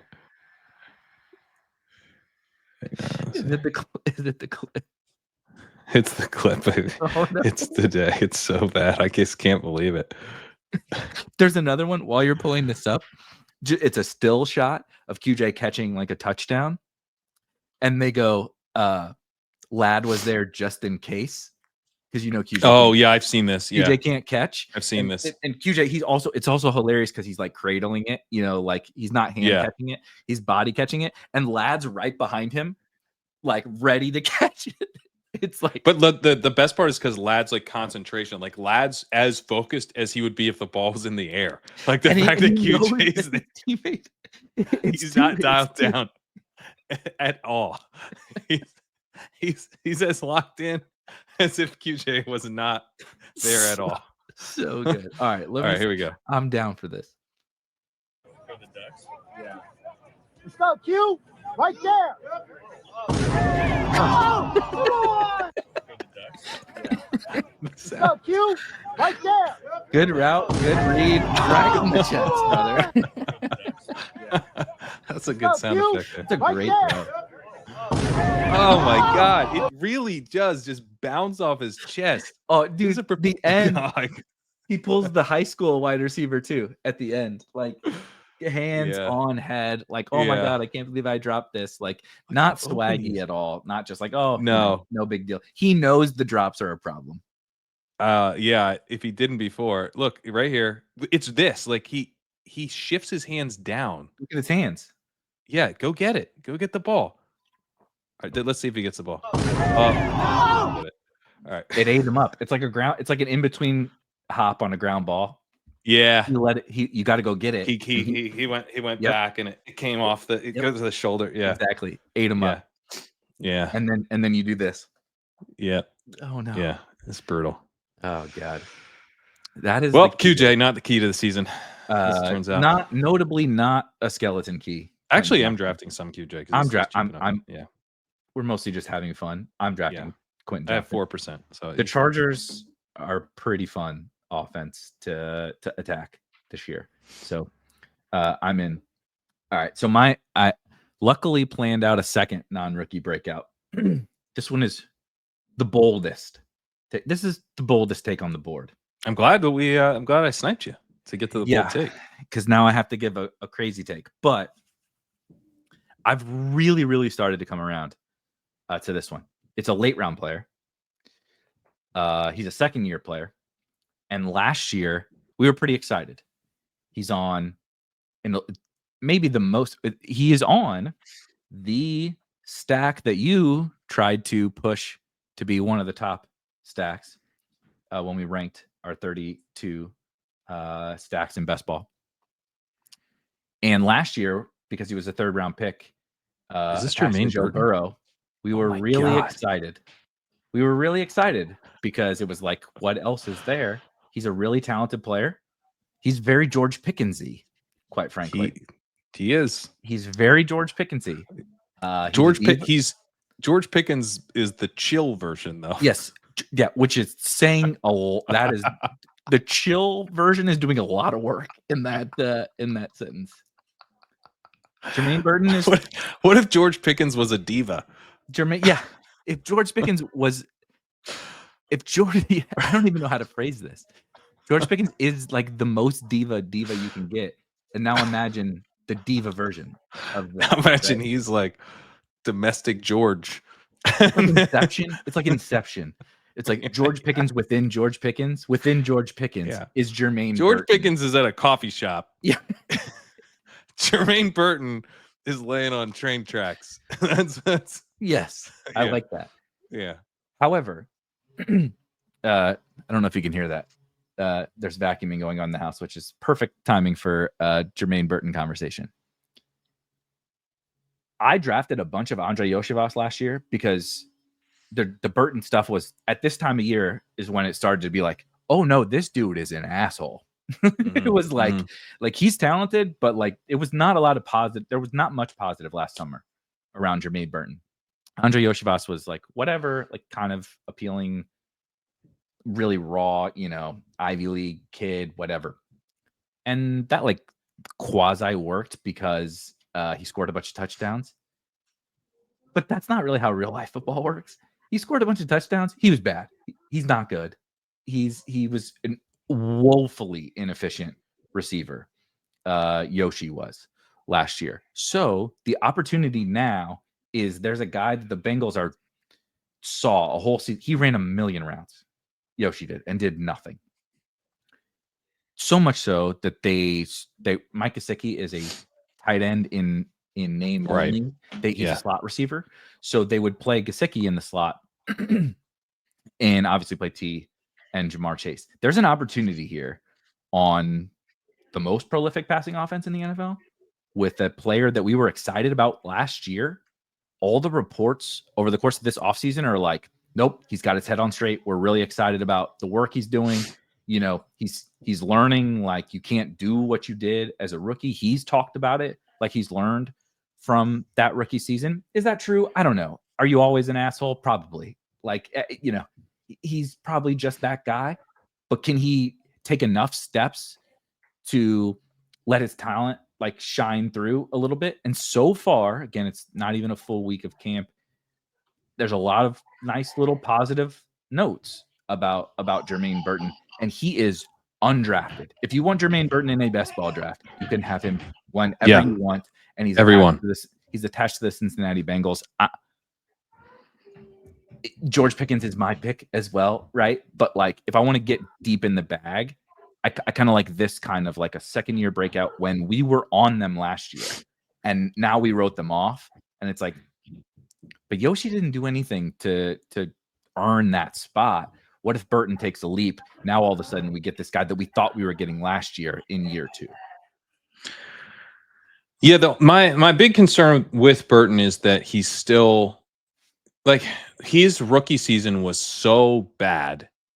Like, not just in terms of what he did on the field, but very much what he did off the field or didn't do off the field. He's showing up to like it was beyond anything that you would assume would be possible. Like there was the week where it might have been T who was hurt and they had a game plan specifically designed around Jermaine Burton. And he like showed up like late to the meetings about like, it was like the Jermaine Burton themed meetings about what Jermaine Burton was going to do. And he like couldn't be bothered to show up. Yep. He's like, didn't he show up to like stuff in pajamas one time? And then he was obviously the whole thing where he's like the night before a game, he's at, the casino. And so it was like, it was the type of stuff you would do. Like, it was like he was George Costanza trying to get fired. It was that level of self-sabotage. Like, it seemed like there must be some kind of crazy plan, And so when then you come back from that and they're saying like positive stuff, it's positive relative. I think that at least like the baseline should be it's positive relative to us cutting him and saying, I hope you have a nice life. Don't ever step foot in this facility again. Mhm. Like it's like, hey, it's okay. We've sort of repaired the relationship to where like Jermaine's allowed to be here. Right. And so I think he probably has a long way to go to get back to like where they were, what they were like willing to trust him with this time last year. Like he's still probably, odds are he still probably has a really long way to go there, but he's a talented player. He's a talented deep threat. He would add another element to the passing game that Yoshi pretty just good does fit. not at all. It's a pretty good fit. It's a great fit. And so there is upside for sure. I guess I'm still like not drafting him. I need to know that like when they're being positive that it's them being like, no, like he's gonna play this year. Like don't sleep on Jermaine Burton like playing significant snaps for the Bengals. Like I would like that type of report as opposed to like Jermaine has repaired the relationship with these guys who absolutely hated his guts in December. Like, you know, it's just a little different than saying he's actually going to be a part of the offense. You want to know what's a crazy thing that I can't believe we're saying, but when we've talked about some of these totally obscure players, it's very fitting. Trenton Irwin is not on the team anymore, and I know that sounds obscene to even like mention that name, but he was like their fallback wide receiver of just like when everything went to hell. Like we know he's gonna go, knows where to go. Right. He sucks, but he's gonna like do the right. Joe trusts that he's gonna be in the right place. Right. Type of a situation. He's gone. So Chase, Higgins, and Yoshivas. It is Burton, Charlie Jones of Purdue fame, in the same class as Yoshi, and has never done anything. Kendrick Pryor, and Isaiah Williams from Illinois. Who was with the Lions. Rookie. He's also gotten a little bit of. Oh no, he's not a rookie. Was he last year? Last year, rookie. Last year. Okay, yeah. I had him unreasonably high in my rookie rankings last year. I'm kind of an Isaiah Williams stan, which that went well. He's like near 2 on team 2, so that's great. But the depth chart beyond those top guys is wide open, and I would say the depth chart to the wide receiver 3 job. Like I was the Yoshi Slappy, man. Yeah. Like, Yoshi's bad. not good. He's bad. He's bad. And so it's like there's opportunity for someone. And like, look, I'm drafting Gesicki. I like Gesicki in best ball drafts, but again, he's a glorified slot receiver. You know, Erik All's out for the year. Drew Sample's going to do some blocking stuff. There's like opportunity, and we know the Bengals are like they're the Lions have been the Coors Field of like NFL DFS and at fantasy football and all that kind of stuff. Now it's the Bengals because that defense, Trey Henderson still not around. That defense is an abomination. And they've just Shamar Stewart's going to play for Texas A&M. Yeah, right. They're trying to improve the defense. When A&M has to come out and be like, no, he's not playing for us. That's a good sign for the Bengals. Texas A&M and the Bengals are competing over the guy that the Bengals fucking drafted in the first round. Like, and Trey Henderson, my Shamar Stewart isn't going to play for Texas A&M t-shirt is raising a lot of questions. So bad. It's so bad in Cincy. And they have one thing, Joe Burrow in the passing game. And so like, I'm willing to invest in that, even if it's this kind of obscure thing. And I still believe in the Jermaine Burton talent, and the path is pretty clear to me. So I'll give you this. You know, when you look at like other guys who had bad rookie seasons that were taking in the final rounds last year, final rounds of the draft, you know, as a hope of second-year breakout type. And these are some of the guys I'm taking. A couple of guys I take a lot of actually are Troy Franklin. Yep. And A.D. Mitchell. Yep. But if you look at A.D. Mitchell, he's got to go through Alec Pierce, who I think is significantly better than Yoshi Boss. Like Pierce is not at his job. Yeah, for fantasy, you know, whatever. But he stretches the field. He hits those. Like you have to respect Alec Pierce downfield, and if you don't, he'll get loose. He'll score a touchdown. It's not going to happen that often. If you do respect him, he's not that good. So it's, you know, you've done what you need to do, but you have to account for him, otherwise he can beat you. So that's a real thing. That's kind of what Burton would be, really. So I think that's a much more valuable real life role. And it's one the Colts, I think, value. I think they see Pierce as an important part of their offense, and it's unlikely that he's just going to completely go away. But I think A.D. Mitchell's a really potentially very talented receiver if he can kind of get his stuff together. And, he carves out a role for himself over time. But it's not as clean. It's just like, I'm the starter now, not you, Yoshi Voss. Like, that's as clean as it gets. And then Troy Franklin is kind of in this big committee of receivers. Like, Weird. Sutton's going to have one of the spots. Franklin's not playing out of the slot, so it's another outside spot. But that outside spot could be Pat Bryant. It could be Devon Bailey. It could be Marvin Mims. Right now, it's Bailey. The Broncos will let you know early and often that it is Bailey. They all tell you. Yeah. So, God, that's gross. It's Bailey not as is like clean. our age. Bailey is like crazy. fucking 30. Yeah, it's not as clean of a path. It's just like this dude. I mean, in some ways, it's sort of clean because Bailey stinks, but whatever. Like, Franklin is a specific type of player, and you're kind of like, oh, I hope he gets to like 65% route participation and hits some. Yeah, but there's Pat Bryant. There's Marvin Mims is going to get the Marvin Mims stuff. You know, you're like he's kind of a part-time player. He's like got slot receiver level usage, but he plays on the outside, and he has some spike weeks because he's a downfield guy. Burton, yeah. I mean, if Burton gets his stuff together, he should just be a full-time starter in 3 wide receiver sets.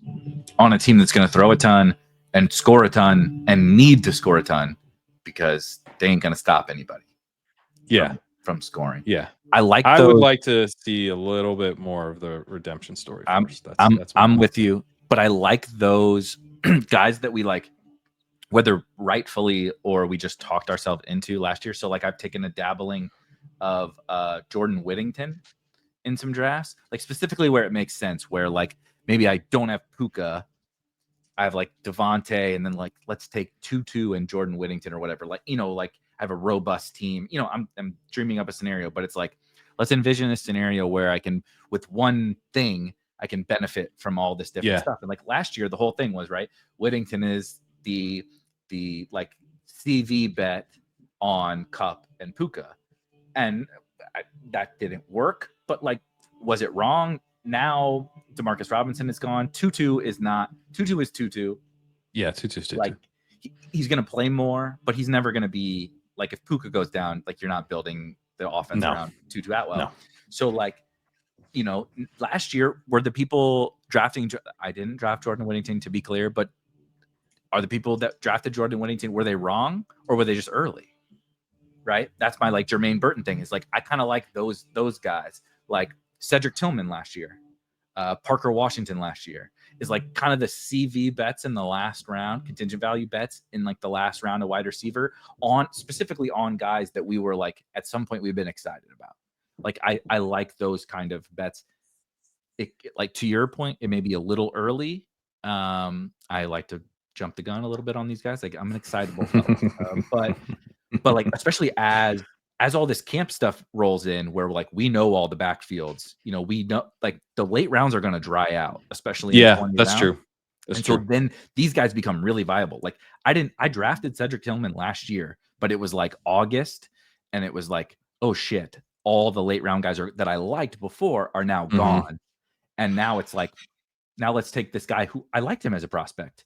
But now it's like he's the wide receiver 4, right? I took Parker Washington last year. I took some of those guys specifically in 20 rounds, and I think Burton fits that mold. And I'm more bullish on him because of what you said. I think he can just take the job and run with it.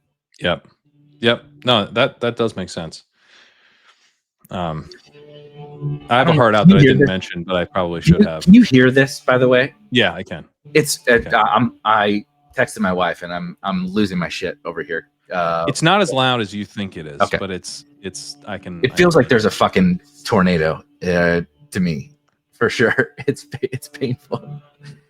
No, it sounds like someone's mowing the lawn outside or something. That sounds about right, because it sounds like someone's mowing my lawn while punching me in the head. For me. Go. Yeah, ahead, we should get out of here because I gotta jump in a few minutes. All right, we're gonna wrap here. Thank you guys as usual. I'm so rattled right now that I don't even know how to close. Of course, if you are a Legendary Upside subscriber, you can get 40% off of Spike Week for that. I know I've seen Pat rolling out tons of more emails that I keep getting that are phenomenal, that everybody must read. And we've been rolling out a bunch more written content. And of course, check the Legendary Upside YouTube, whether you're watching this there or on the Spike Week YouTube. There's going to be tons and tons of content, but anything else that I missed, Pat, before we go? One of the announcements this week, a couple announcements on the sidekick front. We added a % chance of the player to come back, which is quite helpful. If you're, trying to push guys around the turn and all that, doesn't know your specific board. It's based on the ADP. So you still want to be reading the room, but if you're going to be breaking a tie between two players, one of them's got like a 70% chance to come back, one of them's got 25, makes sense to try to get both. And also available on Chrome now if you want to install it there. And yeah, we had a bunch of great articles on the site from Matt Irby, Michael Dubner. I had a free article out on Saturday. You can check that out.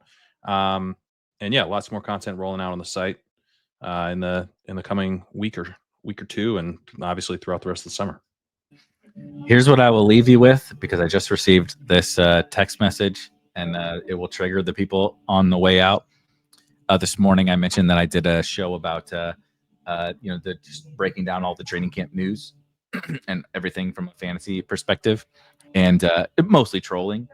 But you saw the Michael Penix hype about Kyle Pitts, talking about how you saw that we threw to KP a lot today, Michael Penix said. And Michael Penix went on to talk about how they're golfing buddies and they're like best buds, and hyping a lot of Kyle Pitts hype for, again, the annual summer of Kyle Pitts hype. And one of my buddies just texted me, all right, I'm sold. I'm drafting Kyle Pitts. I'm drafting Kyle Pitts again. So maybe Kyle Pitts should have been on our skeleton keys or breakout. No, even if it's the year, I'm not doing it again. I'm not making him a skeleton key. I'll quietly draft him. I'm not making him a skeleton. 4 years ago, Kyle Pitts would have been on this list. Slam dunk. I've gotten better at like not letting guys who like I liked them and then they don't do well, and so they burn me. I'm like, I don't draft that guy. He burned me. But what I do is I don't tout them as hard. Not in every case. Sometimes I'll go back to the well, but I draft a decent amount of Jalen Warren. I'm a lot quieter about it this year than I was last year. Okay. I'm at 14% Warren. Here I am. I'm not out. I'm not holding it against Jalen Warren that I loudly proclaimed that we should draft him, and then he got hurt and had a bad season. That has nothing. My actions, it had nothing to do with his season, and I'm not pretending it did. But my actions have to do with my actions. It's like I'm still me. So me touting Jalen Warren again, it kind of comes with a certain way. So I had to think that one over, and it's just been a little quieter, But yes, I am drafting him. Literally the first time I've heard you mention Jalen Warren this summer, and what a fitting way to go out. What a fitting way to go out. We'll see you guys next week. Have a good one. Cheers.